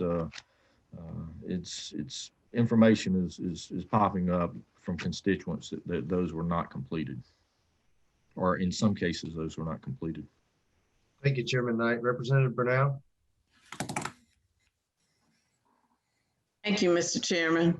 I want to go back to something that the Secretary mentioned in the beginning, that he wanted to change, that we would no longer have no excuse-based system for absentee voting. And one of the things he mentioned was that because we have 3 weeks of early voting, however, I would like to know what the solution would be, because then we would have all these people standing in line, and we've had enough bad national press of people standing in line. And so this would disenfranchise a lot of voters because they wouldn't want to come out and stand in line. So, and then we also had the case with Cobb County, where they reduced, for the runoff, they reduced their number of early voting locations, which means that once again, lines, disenfranchisement. So I'd like to know what the solution would be if you don't want to have no excuse-based system for absentee voting. What are we going to do about all the lines and still the perception that Georgia doesn't know how to run an election? Right, that's a good question. You know, and I think if the General Assembly decides to move back to an excuse-based system, we need to look at you know, making sure counties are offering sufficient in-person voting. We proposed a bill last year that put in place, if there's a line of more than an hour at any point during the day, you've got to either provide additional equipment to the polling place, or split the precinct and provide another polling place. And I think what we've also seen, what we implemented this year, is better line tracking. I think a lot of what we've seen with lines in the past, we did see lines in Fulton County in June primary, certainly, and that was for a lot of reasons. I think mostly related to COVID and to other kind of construction issues that they have, where places were not available. But I think we're instituting better line tracking, so we can see where do those specific issues need to be addressed. Because I think our office has been clear this whole year. Yeah, but you should not have to stand in line a long time to cast a ballot. I think the national sort of trade or national standard is it should be less than 30 minutes, and that's what we think it should be as well. Thank you. I have one more question. Then if we were going to order more equipment, would that be on the county or would that be on the state? So, yes, ma'am. So any additional equipment purchased would be on the county. I think what we see right now from a allocation perspective is there's a sufficient number of machines. In some counties, there might need to be some maybe some additional polling locations so that the equipment can be spread out a little more. But I think there's sufficient number of machines. We need to look at how it's allocated. Thank you. Thank you, Representative Burnell. Chairman Lumsden, Representative Lumsden, are you on the line still? Yes. And then we'll have Representative Gaulet and Representative Taylor. All right. The perceived credibility of the voting of the investigative process is critical to the public confidence in our election outcome. Your office conducts investigations of complaints about voting irregularities, voter fraud, and other violations of voter law are serious offenses. You have an investigative division. What is your authority to investigate and their training? How do you pursue prosecutions? And how is your investigative authority different, say, from the GBI? Yes, sir. Good question. And Our investigations division, our chief investigator is Francis Watson. All of our investigators are post-certified law enforcement officers through the Georgia post training. We have, I want to say, 22 investigators currently. We're grateful to the governor for allowing GBI to assist us in the current investigations that we have. What we investigate, we basically do investigations in the elections context for the state election board, and we can investigate election administration, fraud, or irregularities. And then what we provide the results of that investigation to the state election board. State election board makes a determination of how to proceed, and that can be either referring it to the attorney general's office for administrative, I don't know if prosecution is the right word, but kind of an administrative result where it goes to administrative court. That generally results in a fine, or if for particularly egregious cases, it would we do refer things to district attorney's offices, and then start working with them so they can prosecute. The prosecutorial determination that's made by the individual district attorney in that district, and then we provide the support that he would need from an investigative standpoint, he or she. All right, very good. Thank you. Thank you, Chairman. Representative Gullett. Hey, Ryan, thanks for joining us so long today. I probably, like most people on this committee, have a ton of constituents who just no longer have faith, I think, in the election that happened, and future elections. They've lost a lot of faith. And I believe that we as a state have lost a lot of credibility from our constituents and the voters on the election process. Some of that is related to obviously who wins and who loses, right? That's a big piece of it. Some of it's related to some misinformation. Some of it is related to information that I believe people believe is accurate. December 10th, we had a number of people come testify. I believe they signed affidavits, saying it was truthful. Especially around poll watching, I think a number of those were there that outside the campaigns having trouble, but or raising complaints. But people who were poll watchers or worked the polls, poll managers and such, talking about different problems they saw through the process. Today, you guys kind of paint a little different perspective and picture that while the election wasn't, what Secretary Raffensperger, the results that he wanted, that he believes the elections were held properly and voter fraud, I guess, really didn't change or nothing about the election changes the outcome of the election. I'm having trouble reconciling those two. I believe the truth is somewhere in the middle, probably, right? And just like I've served on the Board of Elections in my county before being elected here. Elections are at the county level. I think for my constituents, the biggest hurdle that they have is that Paulding County is one of the best in the state. And I think anyone who's involved with elections believes that to be true and sees that to be true. But a county who isn't the best can completely negate Paulding County's great work in the elections. And that's problematic. And we have to figure out a way. And I look forward to working with you guys to figure out a way for us to make that better. I'm not sure the state is the right answer. Making it a state election is the right answer, but somehow, Paulding County's big, but it's not big compared to other counties here. And it's really easy to some fraud to negate Paulding County's outcomes. And that's a problem. But I do have, two quick questions. Earlier, you said removing dead voters and felons, comes monthly. And when I served on the Board of Elections, that came to us as the board, and we voted to remove those people from the rolls. We had a member of the committee of the board who, at the time, didn't believe felons should lose their right to vote. So we always had one nay on that. I don't know what happens if a board of elections believed that they didn't approve removing these folks from the rolls. I don't know if there's a process that you guys have in place to validate that they have removed these people from the rolls. And I guess that's my first question. Is there a process that the state has in order to validate that the Board of Elections are actually doing this? Yes, good question.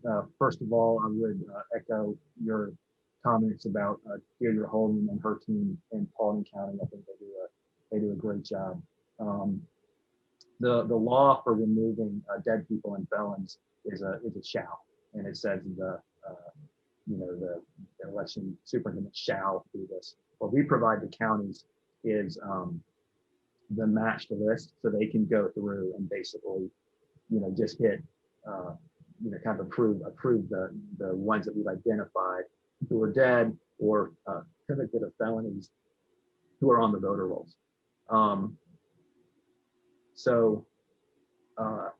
And we can see that on each county's voter registration dashboard.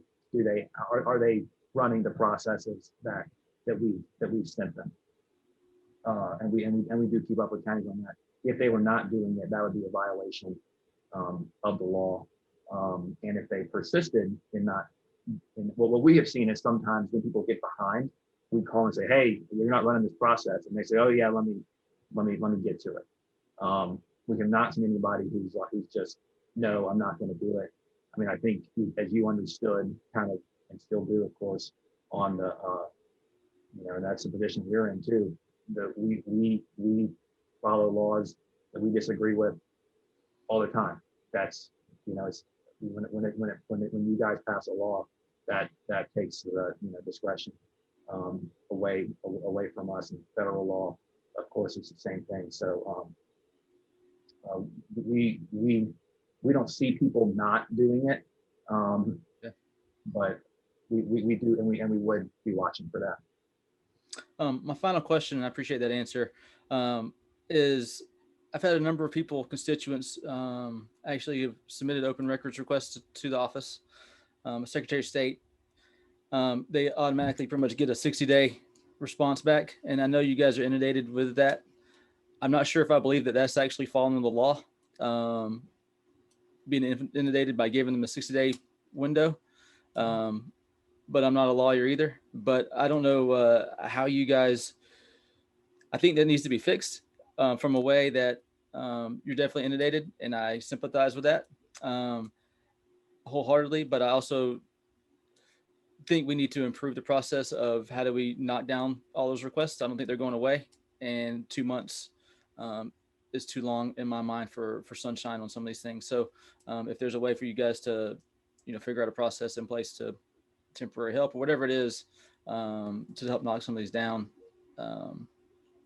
that would be, a great, would be much appreciated on my side.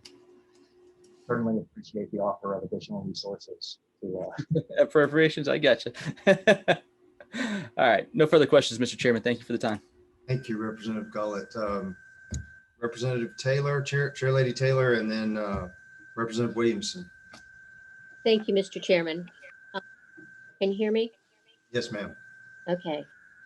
Like everybody else, I've had tens of thousands of constituents with issues and concerns about this election this year. A lot of it has to do with things like the ballots. They don't like paper ballots. And there's a big concern about the comparisons of signatures. A lot of these are things that we've talked about. The driver services uses the electronic signature pad, and it's very hard to use that as a comparison. The biggest concern of what I received a lot of complaints is why the Secretary of State sent out requests for absentee ballots. I know myself, I received 4 or 5 in addition to the one from the state. People want to know what that cost and why we did it. I don't see that that is a reason that we need to continue doing things like that. And it amplified the problems with the paper ballots. And is there some way that these ballots can be screened and checked and scanned in prior to the election day?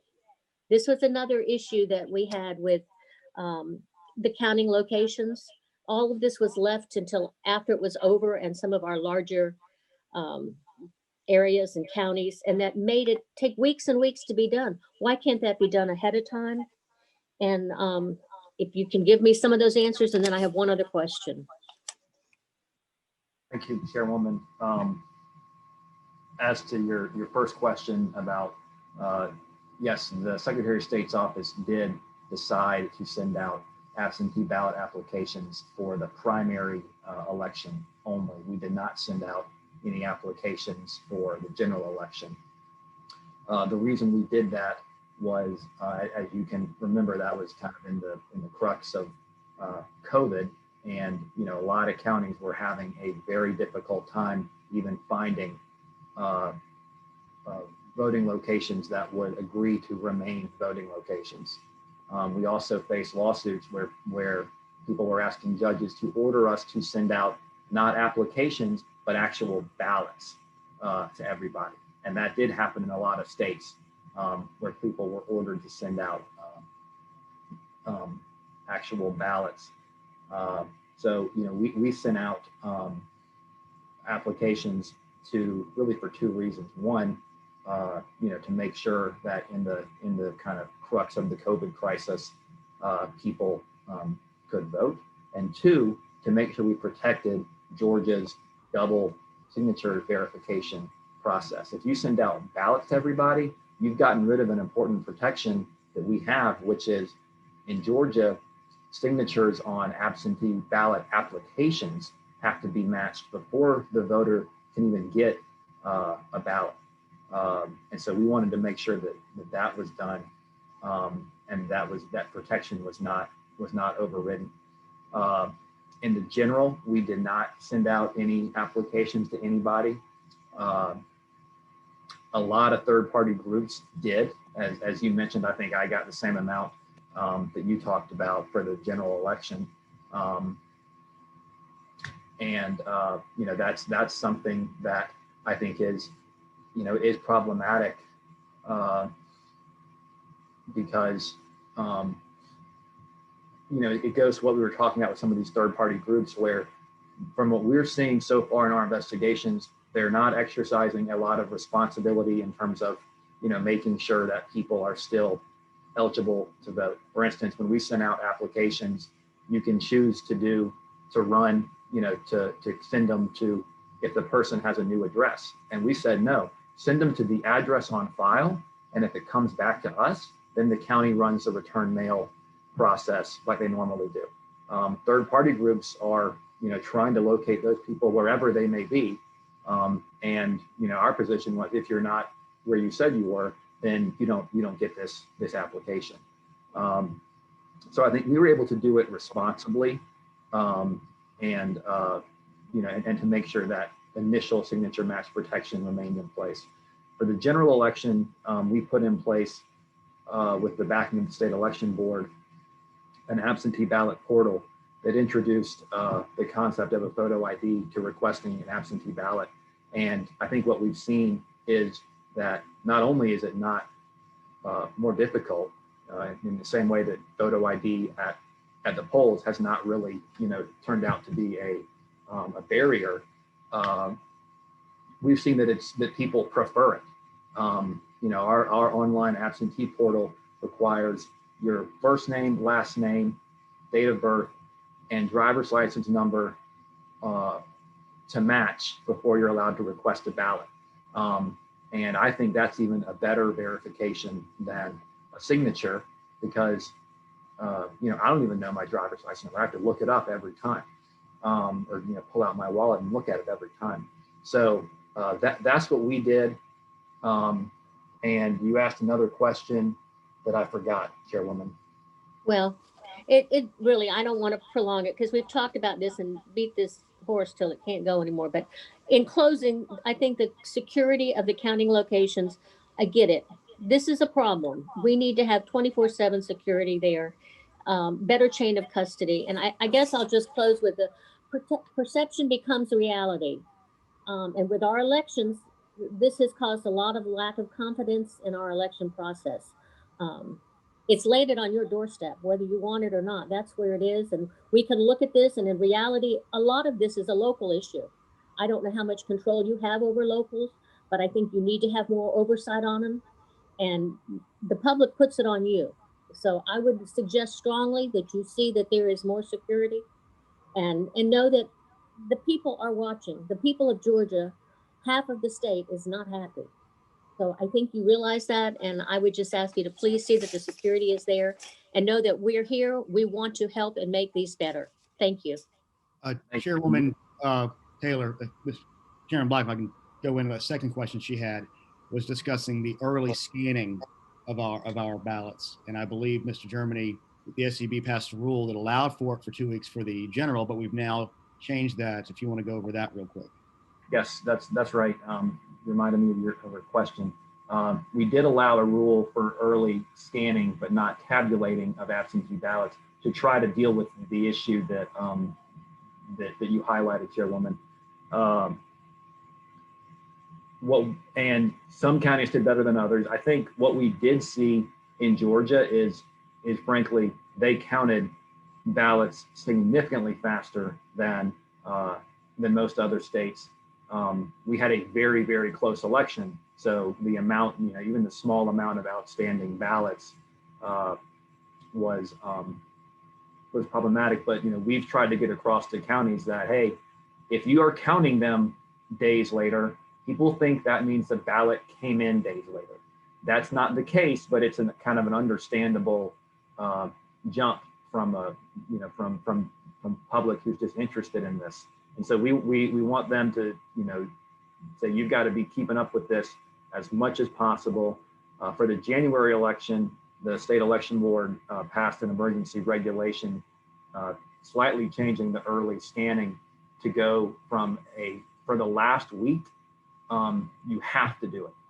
So that means we think that every county will be more caught up on election day, and then we'll be thinking of other ways too to make sure that, basically, I think the real problem is we want people to know that all the ballots other than military and overseas have to arrive by 7 p.m.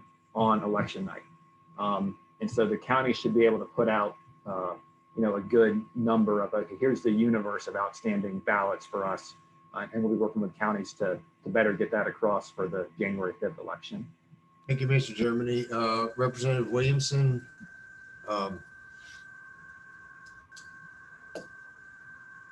Your volume.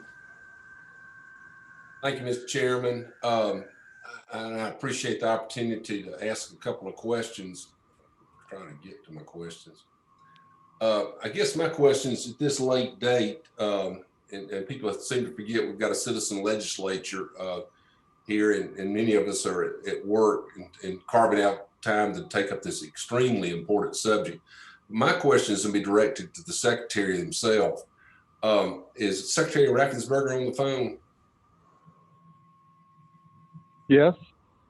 So thank you, Mr. Secretary. I appreciate you joining us today and making this opportunity available for us to ask some hard questions.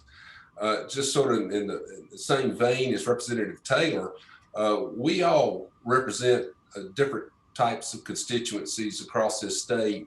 And my constituents are particularly upset about the perceived lack of transparency, the fact that they couldn't get anybody on the phone with the Secretary of State's fraud line.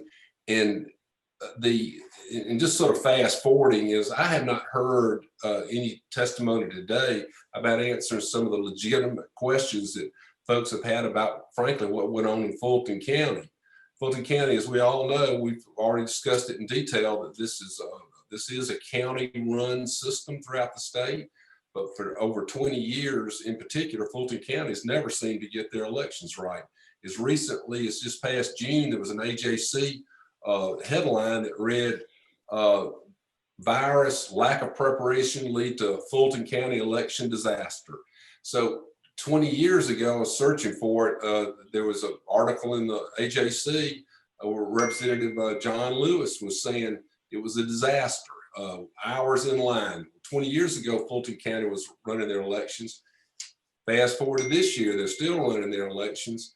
But it seems to me that there was not a lack of resources on the ground provided, be it training, money, observers, poll watchers, but just a complete mishandling of both the primary elections as well as the general election on November the 3rd. So my question to you, Mr. Secretary, is it true there was only one Secretary of State observer at State Farm Arena that night? And if so, was he also responsible for another location that was over a mile away? Is that true, Mr. Secretary? Well, thank you for your question, Representative Williamson. First, to your question of transparency, throughout this entire process, we've been very transparent, and also we have sent out several emails and constantly talking to the counties that everyone needs to understand that this election would be highly scrutinized. And this was before we had the questions of a very close election in the state of Georgia, really based on what happened in 2018 when Stacey Abrams ran her campaign and was beat by 53,000 votes by Governor Kemp, and the issues that surrounded that. So we wanted everyone to understand that this was going to be a highly scrutinized election. It was a very important election, and therefore, wherever you could, make sure that if you're going to err on the side of transparency. With your question about not responding to phone calls, the issue that we have is that we have only so many people to answer the phones. And as I'm looking here right now on my phone, I have calls that are coming in from all over the country. And this is an election that does have national importance, obviously, but it's really, I work for the people of Georgia, you work for the people of Georgia, and we are state elected officials, and we have received calls from all over the country. And I would encourage the people in other states to focus on their states, and we'll focus in on Georgia. But that does swamp our vote. And that's the challenge that we have, is really just having the resources, the HR resources, to get back to everyone.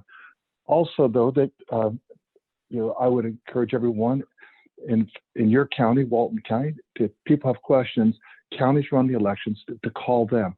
But obviously, we want to be responsive too, but we only have so many resources. That is the first issue.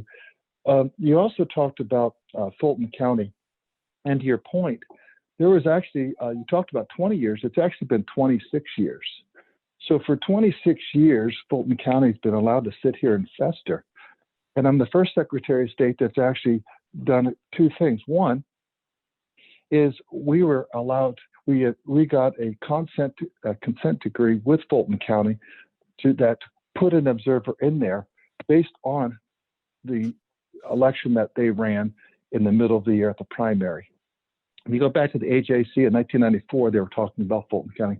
So we're the first office that has actually done something with some teeth. And that's why next year that we need the authority, or someone needs this authority, to be able to fire election directors and replace the entire board.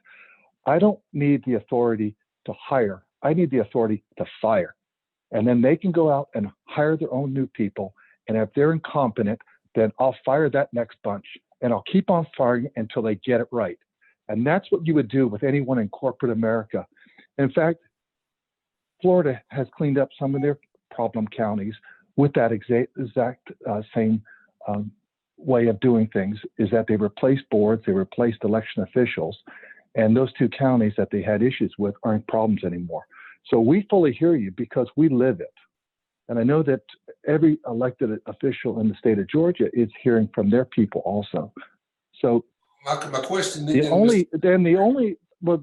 other question, but to that point, the only reason the SOS was allowed to have a mantra in Fulton County was because the SEB, the State Election Board, and the Fulton consent decree, due to the June 9th meltdown failure. If it wasn't for that, we wouldn't even be able to have that. So we had the resources, and going forward, we'd like to have additional resources. But to your point, we obviously, share your concerns, and that's why the SEB acted on that. So Mr. Secretary, to clarify then, because this is news to me, you're saying it would have been illegal for the Secretary of State to have an observer on premises absent this judicial consent decree? No, I didn't say that at all. What I said is we had an observer that really had, he really had additional authority and oversight that you normally wouldn't have. We have investigators there, and we have had those for years with several secretaries of state, and we had investigators going back to the June, and we have investigators. We have 22 investigators to cover the entire state.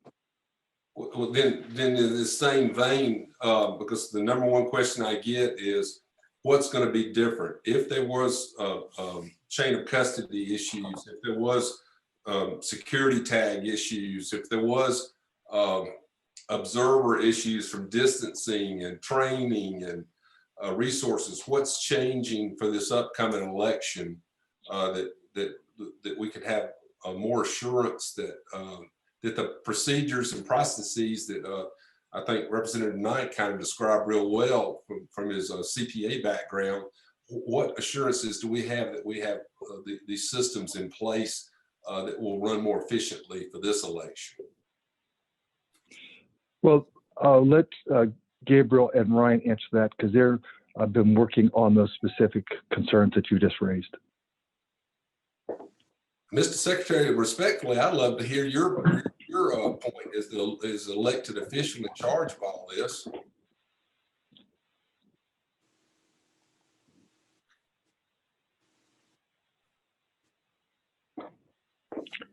Mr. Secretary?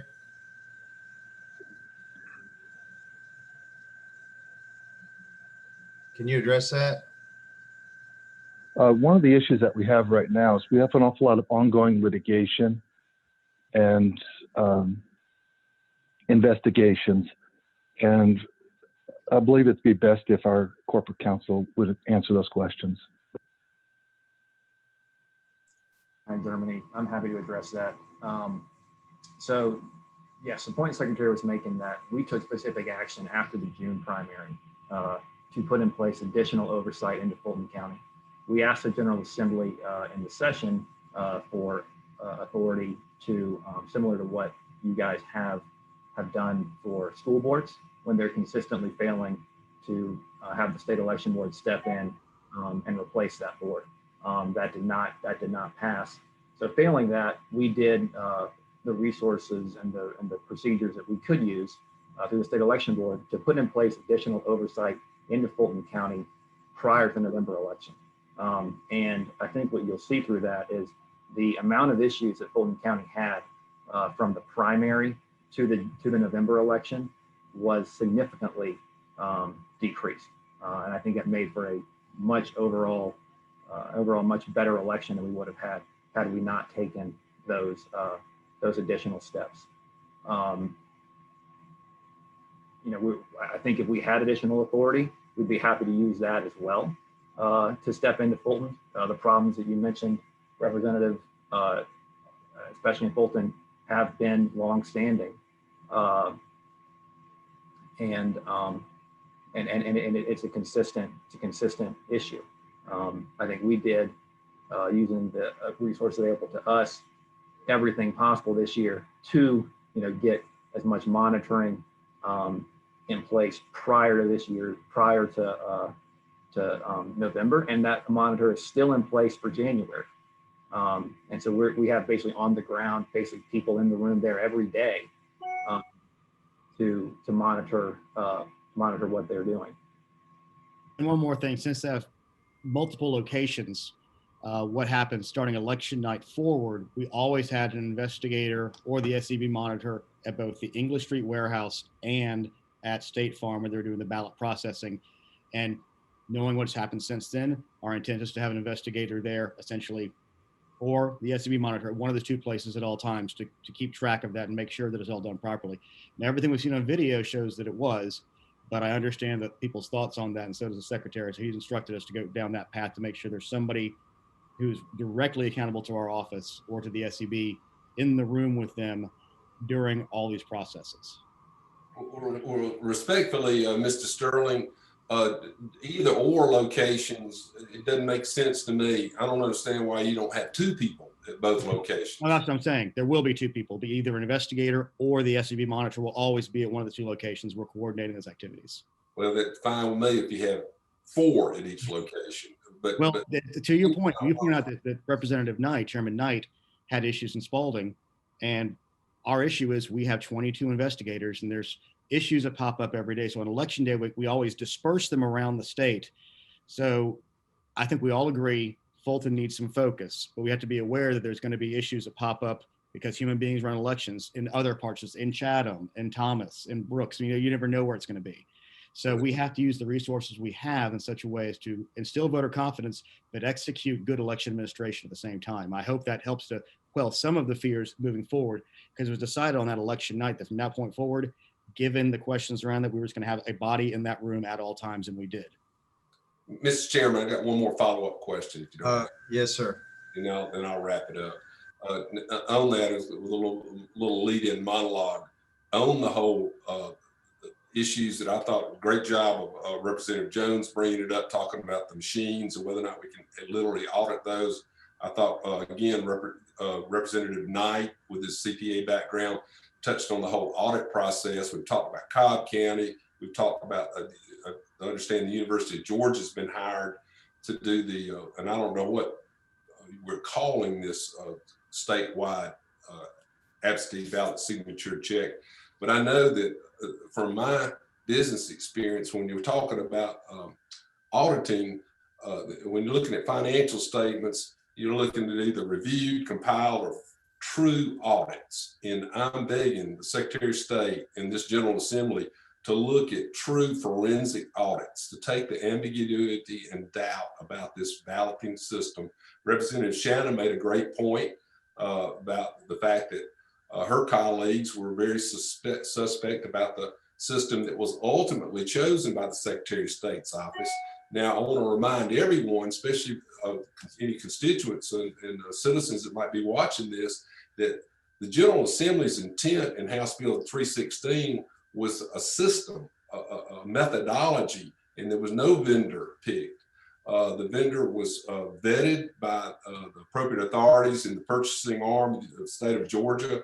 And then I understand that several approved vendors were qualified through the bid selection process. And then the ultimate choice came down to the Secretary of State's office themselves. So that being said, I would like to know if the Secretary of State, given the discussion around and the concerns about the Dominion scanning and tabulate software, Mr. Secretary, would you commit to conduct an official manual recount of all 3 races prior to the state certification of the January the 5th runoff? Mr. Secretary, that's a specific question for you. Well, to go back to your first question, though, I would like to make the point that, as I think Billy Gabriel Sterling made it, absentee ballots by their very nature are subjective. So that's the challenge with the signature match. And that's why when we migrated and we came out with that absentee ballot portal, which connected you to Department of Driver Services, was a much better, secure way of going. With the machines themselves, I want to also reemphasize the point made earlier that some people glossed over or maybe wasn't heard. And that is that we have done a forensic of a sample size of the machines. And if money were no object, we could do that for every single machine in the state of Georgia. But of the audit that was done, the forensic audit, it showed that the machines, were counting correctly. When we did the hand retally, some people call it a hand recount, but it's a hand retally during the audit process, that served the additional purpose of showing that the machines obviously did not flip votes that had been reporting in other states, because we got, in many of the counties, over 50 of the counties had the exact same number. And so that is something that would verify that. As it relates to this upcoming election, I don't want to get ahead of ourselves, but a candidate that does not prevail and is within 0.5% is then entitled to a recount. And a recount would be the machines running through that scanner. And so that would be something. The actual audit process was something that was in 316 for the general election. And so that is something we'll consider what you've requested today. But we also understand that really it's that 0.5% difference in the vote. So if there was a 2% difference, 4%, 5%, or something like that, then those would be the results. And I don't believe anyone would question the results. But I do appreciate the national significance of this. But what we've shown is that the machines are accurately tabulating. And that's very important for everyone to consider. And perhaps we've put that to bed by doing the 100% hand count or the retally during that audit process. Thank you. Thank you, Mr. Secretary. The ballot marking device, we've got two pieces of equipment. It's my observation, it seems like all the concern is not with the ballot marking device. That actually still seems to be a very efficient way to load a ballot and then get voter intent on a ballot, since we all get to hold that ballot and see very clearly, to Representative Shannon's point, the direct voter intent of that ballot. It seems to me that any mischief that may or may not be going on, and again, a true forensic audit, a robust forensic audit will validate it one way or the other, is in the scanning software, the tabulating software, of which I don't have an IT background. I defer to Representative Jones. I understand he had to get on off the call today. I would defer to my colleagues in the General Assembly that are much more up to speed on that issue. But again, thank you for joining us, Mr. Secretary. I wish you could have joined us in our December the 10th meeting, but 2 weeks late is better than never at all. So I applaud you for making this. But to Representative Williams' point again, when we did the forensic audit of the machine, it was of the scanner. It is of the entire system, but those scanners that are doing the tabulation and the scanning, those are what were audited also. So they're I don't want to leave any doubt in anyone's mind. And so we know that the machines were actually accurately scanning, accurately tabulating. And that was part of the forensic audit that Pro V1 did. And I believe that everyone's had a copy of that. But if you don't recall seeing that, Chairman, we'll send that back out to you. Let us know if we need to send that out to you again. But we want to make sure all the members are aware that that has happened already. But thank you, Representative. Chairman Blackman, if I can step in for two quick things to Representative Williamson's points. Yeah, if you could be brief. I think we have Ms. Williams, Representative Williams, and myself, and then we have some follow-ups. If y'all are willing to stay on the line, it just draws it out longer. But thank you. Yeah, please go ahead. Representative Williamson, you said it was the decision of the Secretary of State's office to pick Dominion at the end. Not exactly how the procurement process works. We had a scoring system that was set up, and a team of people that was majority not SOS staff, but experts and county election division managers and disability experts and IT security experts were the ones who did the scoring. And then when we put together the RFP, we actually lowered the price percentage on there so there wouldn't be a price-driven decision. And when that happened, the scoring came out to Dominion and then ES&S, who was the incumbent vendor. Then our office went into negotiations with both of them because they were relatively close, but not really, really close. And they both sharpened their pencil and came back and lowered the price for taxpayers again. And Dominion remained on top after that. So there was no choice. We followed the law and the rules of the state procurement system. So it's not like it was chosen over something else based on an internal belief. It was based on a scoring system that is put together by the Georgia procurement law. And then to the Secretary's point, by doing the hand tally, it showed that the counting was done properly by the machines. And something people may not understand in the process of this, before every single machine is put out to be used in the election, whether it be for early voting, the counting of absentee ballots, or election day voting, it goes through a logic and accuracy test. And in that logic and accuracy test, each and every machine, that hash value is checked against what we call the golden record to make sure it is running the correct software and there hasn't been any hacks. And everybody needs to understand that the scanners, the BMDs, and the election management systems are all air gapped. They are not touched by the internet. I know we have to keep on saying these things because we have to break through some of this stuff sometime, but the forensic audit that we did on the randomized sampling around the state, again, showed that every machine had the right hash value. There was no hacking. And then the hand tally showed that they counted those ballots as they were marked properly. So I just want to make that very clear. And it wasn't like a choice, it was a following the law that got to this procurement. Representative Williams, Mayor Francis Williams, you have a quick question you asked? I'll try to be quick as my predecessors. So I'm from Cobb. Thank you, Mr. Chair. I think my main concern is voters in my district being able to vote and knowing that their votes are counted. And that's what I'm hearing from constituents. I'm getting the thousands of emails that I know all of us are getting, but I would say about 30 are from people who actually are, who live in my district, and not many more from that are even from Georgia. Voters in my district are concerned with how long it takes to vote and their vote being counted, as I said. I understand Cobb was chosen for an audit, and I know I'm making a statement. I'll get to a question. Cobb was chosen for an audit of our absentee ballot signature audit, and I want to say I'm very proud of our Cobb Elections Board and our Cobb director, and I can't imagine that the ability of Cobb folks being able to choose our own elections director and our own elections board being able to be a part of that.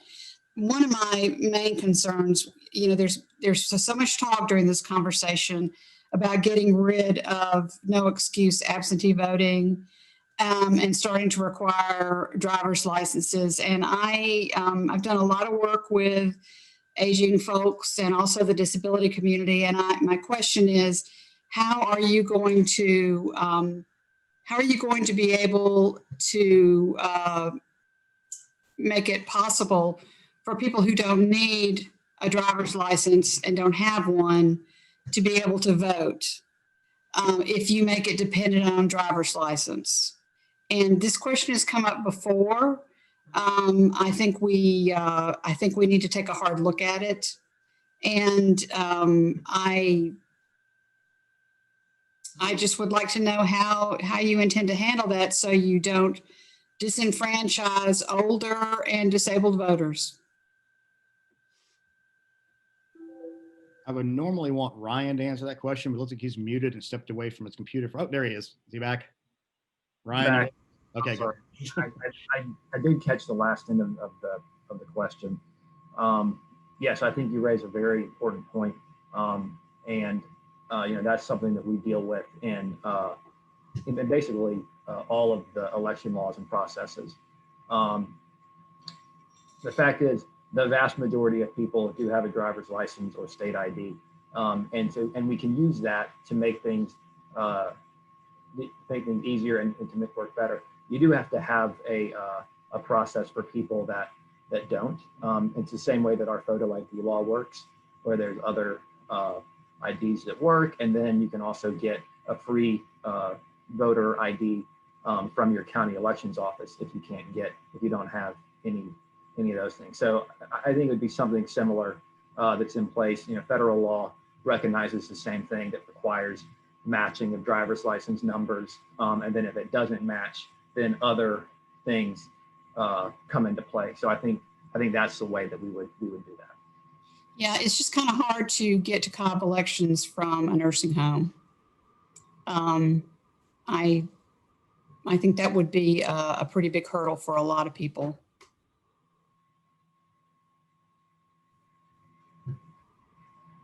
Thank you. I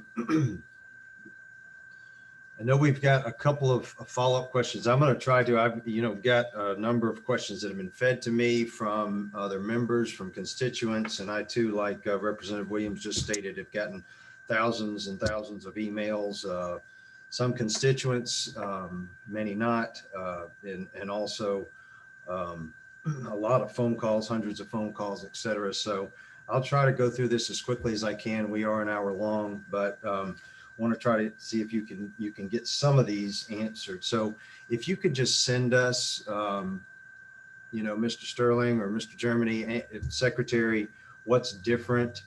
A lot of folks are wondering, how is my vote going to count? Is it secure? I don't have confidence in this next election. For January 5th, if you get us something that what might be in place different that could make people feel a little more confident and secure about their vote being and counted legitimately and legally and correctly, and that election is going to be held in such manner. Let's see. I get a lot of questions about people saying they go to vote and they are being told they already voted. And various things happen from that point forward, but there have been repeated reports of those coming to our office and other folks. Can you speak to that at all? Yes, sir. Yes, that's a good point. And we have received those reports as well from the general election and a handful from early voting here. What we found in the general election is we probably got 100 or 150 complaints of that happening, and it was people being told when they went to vote, oh, they had requested an absentee ballot. And the way that it works, if you've requested an absentee ballot and then you show up to vote in person, there's some steps you have to take to cancel that absentee ballot, which include making sure that you're absentee, that you haven't already voted. And then if you don't surrender your absentee ballot, then it's not, you can't later turn it in and vote twice. So we see kind of a couple different things happening there. One, people being told they've requested an absentee ballot and they say, oh, I haven't. What we saw for most of the time for that was people were on what's called the rollover list, which if you ask, if you're over 65, disabled, or military overseas, you can make one request and receive an absentee ballot for the entire cycle if you check the box requesting that. So what we saw is some people did request that, and then maybe were kind of unaware that they had requested that. The other thing we see is what you said, is when people show up to vote and they're told, oh, you already voted absentee. So what that is, what we have found in our ongoing investigations is, one, seems like the poll worker really should say you requested an absentee ballot, not that they've already voted absentee, even though that is what the poll worker said, because we did see they had already voted. And then we did have a handful of issues where basically someone's status was entered incorrectly. Like we said earlier, elections are run by people in 159 different counties, and every once in a while there are things not put in correctly. From what we've seen, that happens very, very infrequently, and we investigate those as we get them, but that's what we're seeing as we investigate it. So have you seen anybody actually vote for somebody else? No. So there were a number of counties, or how many counties, I guess is a question, were not caught up with their absentee ballot processing by the morning of the general election on the 3rd. Do you have a number of those counties? I'm not sure what you mean. Well, it seemed to take counties several days, and I just wondered how many of them were actually caught up with all the absentee ballot processing that they were allowed to do by election morning. Well, Go ahead, Dave. From my recollection, nearly every county was caught up on the morning of working through Monday evening. Which ones were not? I was about to get to that. I guarantee you Fulton was one of them, because they were just a little behind, but they had the biggest backlog of any of those. I am honestly not aware of anybody else that was behind by more than maybe that Monday afternoon mail going into Tuesday, because Tuesday they were focused on the election. I simply am not aware of anybody who was that far behind on those fronts, because when we were talking to them all, we got indications from most of them. I can get with our elections director, who's actually off today. get a specific number on that one, but there was nobody who was like woefully behind. Everybody's like, we're caught up to where we need to be. Like Fulton was the only one that I'm aware of that seemed to have some backlog going in, which was part of the reason we were so irritated when it looked like they were going to knock off that night. With the state election board rule that you put in place of requiring the week before to begin, do you anticipate that helping those counties that weren't able to get it done? One would hope so. That's the intent. Okay. So regarding registration, I know that you have a state race and you have federal races, and are you going to be able to differentiate those registrations and who's eligible to vote in the election based on separate rules there? Georgia state law says that to be eligible to vote in a runoff, you've got to be eligible to vote in the initial election. We were sued about that a few years ago from a federal election standpoint. Federal law says that you cannot have a registration deadline more than 30 days before an election. And the question was, is a runoff an election? We had always considered it just a continuation of the election, not a new election. But federal law defines a runoff as a new election for federal elections. So that put us in the position of having to, we argued in court that was not a correct interpretation. We were not successful in that argument. So we had to put in place a new election deadline, new voter registration deadline for federal elections.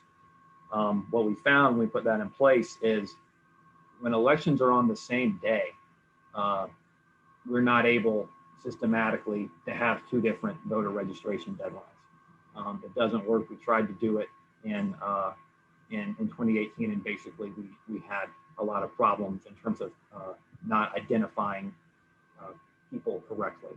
And so it doesn't work. And so that put us in a position of having to choose between which law we follow, the federal or the state law, and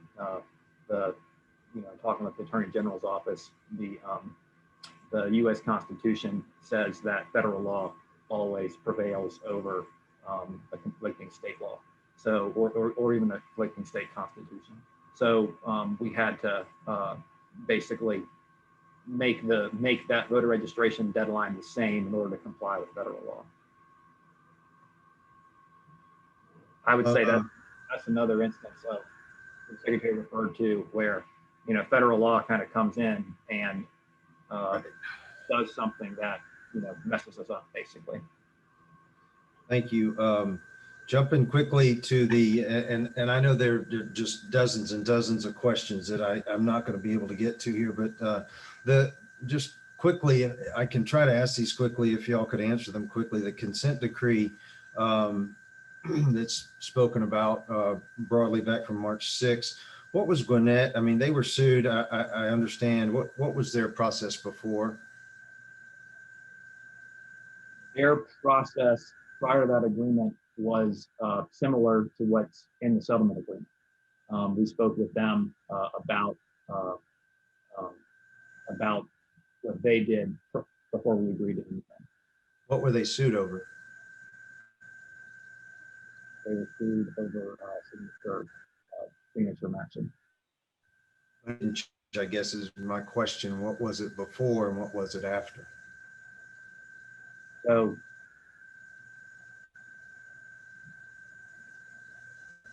what I'm trying to say is the settlement agreement did not, from my understanding, reflect in any change in their process. In terms of what were they, why did the Democrats sue them? You're going to have to ask them. Who were parties in the agreement? The plaintiffs were the Democratic Party of Georgia, the Democratic, the DSCC, and I think the DCCC. Now, the absentee by mail, the applications that went out, I know we touched on that a little bit earlier. Was there a particular law or legal precedent that the Secretary of State that you used to do that application mailing? No. No? No.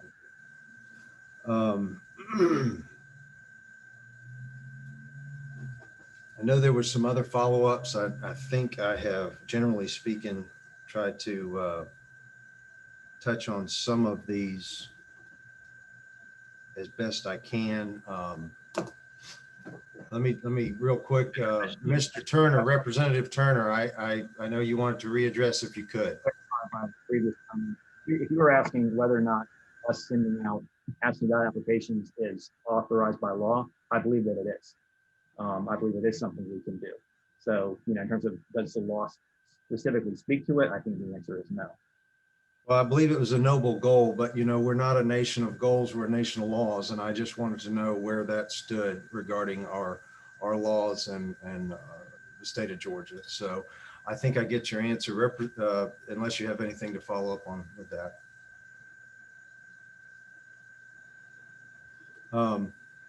Representative Turner. Thank you, Mr. Chairman.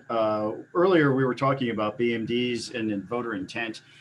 Over the summer, when we had our first set of hearings after the primary, I had brought up this issue about the ballot marking devices prompting voters who leave certain races blank.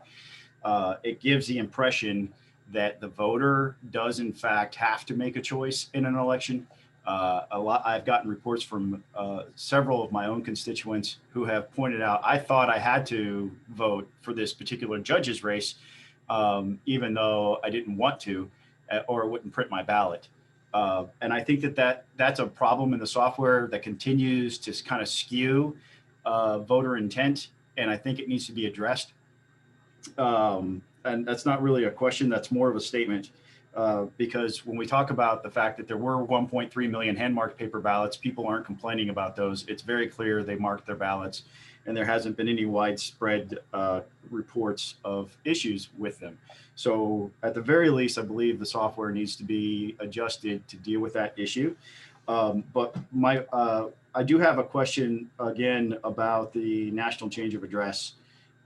Is it the opinion of the Secretary of State's office when you send a card after an NCOA hit on a voter, that's probable cause that the voter may have moved? Does that rise to the level of probable cause? Probable cause for I think you're kind of conflating two separate processes. One is the list maintenance process that we do. And the NCOA match leads to the sending of the confirmation card. And then what happens with that confirmation card, whether it's returned or not, and what the voter says to us, that then generates the next process, which is if they confirm they're out of state, they're removed. If they give us updated contact information, that's updated. If they don't respond, they're moved to inactive.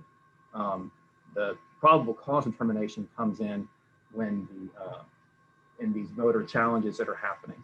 There's two people that the law basically gives authority to challenge voters, and it's either the county elections board or an elector in that county.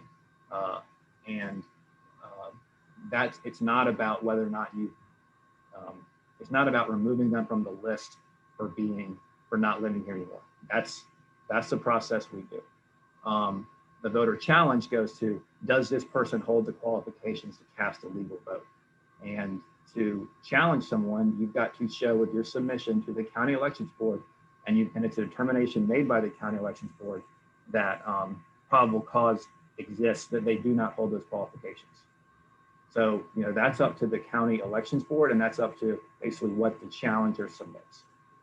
Is there anything in law that requires a county elections board to check if an elector is being challenged based on a national change of address form being submitted? To check what? To check. So there have been several challenges around the state where people are using NCOA as I guess Mr. Sterling could potentially, when he challenged the lady in Maryland who's using his address, is that sufficient to rise to the level of probable cause, in your opinion? So, that's a determination that's left to each county elections board. And so is there anything in law that requires them to look at that and consider it as probable cause? I don't believe there is. I think the determination of probable cause is left to the county elections board. Now, I would say, if a determination is made that someone disagrees with, they can file, what's called a writ of mandamus and challenge that determination. For instance, Mr. Sterling's challenge was based off of, I live in this house. This person does not live in this house. I know they don't live here. So that's different than, I think, a list of NCOA. So where each county board is going to set that, it's kind of like judges. Different judges reach different determinations, even based on the same amount of evidence. Thank you for that. We heard. Turner, can I skip to Representative Gullett real quick? I know we're kind of. Yeah. I think we're running out of time with the Secretary of State's office. They've been generous with their time. I want to thank them for that. But Representative Gullett, you had a quick follow-up question. I think Chairman Powell had a quick one as well. Yeah, I did. This is for the Secretary Raffensperger. If the election was only in Fulton County, would you have certified this election?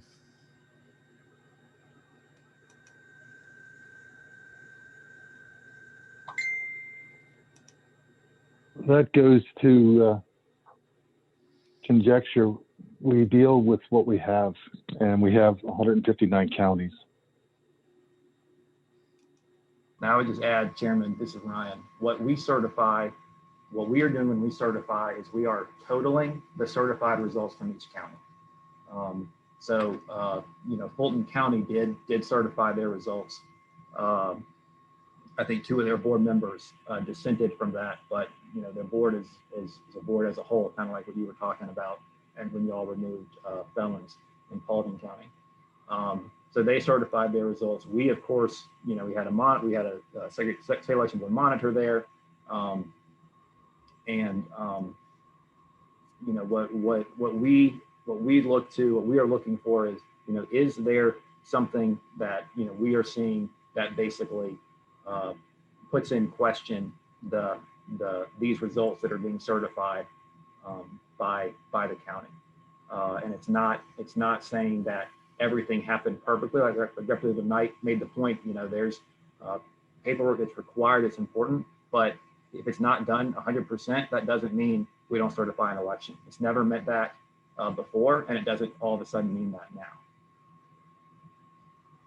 Chairman Powell? Oh, what was that, Representative Gullett? I was just saying thank you. Chairman Powell, can you be quick? I can, maybe. I want to thank the Secretary and his staff for being there this morning, but there's a couple of things that prompted my thoughts. Having looked at all of this, the stuff, and I know we do in fact have 2 Georgias. We got rural Georgia and metro Georgia, and the growth factor is just exponential. And with the COVID virus and the way it's changed everything, it certainly gave these elections a whole different face this year. But that being said, to the Secretary, prompting some of the comments you made that echo some of my feelings about local boards of election. You go to various and sundry boards of elections, and some of them function different than others. Do we think that it would be proper that we have a specific, and I mean a very specific protocol to be put in place about how these boards of elections function? I know there's always certain things that are always going to be extraordinary. We had a situation of a voter that went into the polls in Hart County, and he voted, and he was told he had already voted. And this was last week. Then to find out that the clerk that had checked him in was hitting the button twice. One was saying that he voted, and of course they replaced her promptly. But because of that, would it not be in order that we put specific ironclad protocols in there about how these boards of elections, how they will function, and so it does away with this perception of any type of wrongdoing, that human factor, to see if we can somehow move forward and put these laws in just very specific fashion. Chairman Powell, you raise up a very good point. To be on a county election board is an incredible responsibility, and it's not to be part of a social club or a point on your resume. And what I've seen is many of the counties really take their responsibility. The election board members take their responsibility very seriously, and that's a good thing. What I have found, though, is sometimes it seems that it's more of a point of I'm on this election board. There's a lot of hard work in election. Our election officials work very, very hard. We have, in fact, it was mentioned earlier about Paulding County, Deidre Holden, and many of you are very proud of your election directors for your counties, and rightly so. My point of this is that on election night, we have people that are involved in these. In fact, one of our state election board members, Matt Mashburn, was put on this board this year. He was the Senate nominee. Lieutenant Governor Jeff Duncan put him on. And this man, he's an attorney. He's been visiting the precincts and election offices and monitoring elections, going all the way back to Ann Lewis and Mr. Strickland's days, and has been following this very closely. And he was actually in English Avenue location on election night. And so that speaks to the involvement of one of our state election board members. And that, I think, is to be highly commended. And so to your point, I believe that it's a high responsibility. We want to make sure that we have fair and honest elections. And so that is something, obviously, the will of the General Assembly. But I think your point is very well taken. Thank you for raising it. Yeah, specifically, and that would mean that we need to have more oversight over the local elections board so that they understand that specifically this is how they operate. So we don't have complaints like we heard at our last committee meeting week before last. A lot of things gave me great concern that prompted me to call for that statewide audit. Last subsequent question, and I'll get on, but on this statewide audit that I understand that you have now decided to do, how are y'all coming along? I understand you've taken up Cobb County, but when will y'all be moving into the other counties? As it relates to Cobb County, I was there yesterday morning before we began the process. We had 18 teams of 3, 2 GBI agents and 1 Secretary of State investigator looking at that. Once the computers, were basically uploaded, the information was active. I left because it is an active investigation, and so they're doing their work with GBI and our office. There was the comment that they were hopefully working on so many per hour, multiply that by 18 teams, and so you can work through the numbers. We're hopeful that we'll accomplish that before Christmas, but we'll have to see how that goes. It's a very timely process. In fact, I believe one of the guest speakers that you had at your earlier hearing, J. Christian Adams, said to do a full statewide audit would take several months, I believe was what his testimony said. So it is a long process, but our hope is to enroll into the other counties as soon as we can, and we'll get that time frame to you. We don't have that set yet, but we're working on that, and as soon as we have a date for you, we'll let you know. Could you tell me what the percentage of the variable percentage that y'all will be working from to see if there is if there was any fraud or a percentage of it? Have y'all made that decision yet on the percentage of the absentees that y'all will be sampling? We haven't made that decision yet. In state law, to be somewhat consistent, we have a 90% confidence level for the audit of the ballot marking devices. So we might set that percentage, might set it higher. We just have to look at what that looks like. But we'll be leaning into the team that'll be leading that, and then following their recommendations. Be sure, I hope we're on the same wavelength, but we're talking about the exact match on the absentees. Is that correct? Right, we're talking about the absentee ballot. Exactly. Audit Yes, sir. study. Yes, yes. Thank you, Chairman. Chairman Powell, I'm gonna move on here. We have been excessively long, and I just want to thank, I know y'all may have to drop off. I want to thank the Secretary Raffensperger, very much for indulging us with a generous amount of time this morning.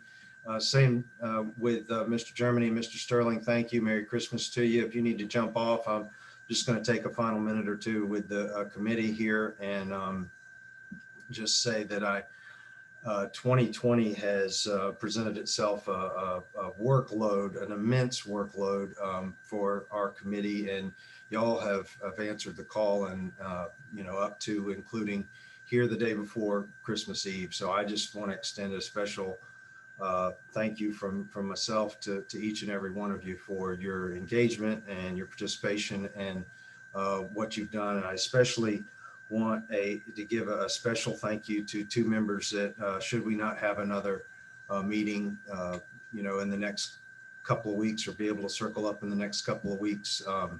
Representative Scott Turner could very well be, his last occasion with us, and Minority Leader Trammell. I don't see you, Leader Trammell, but I think you're on the call. So I especially want to say thank you to two members that we may not get the chance to participate with the committee.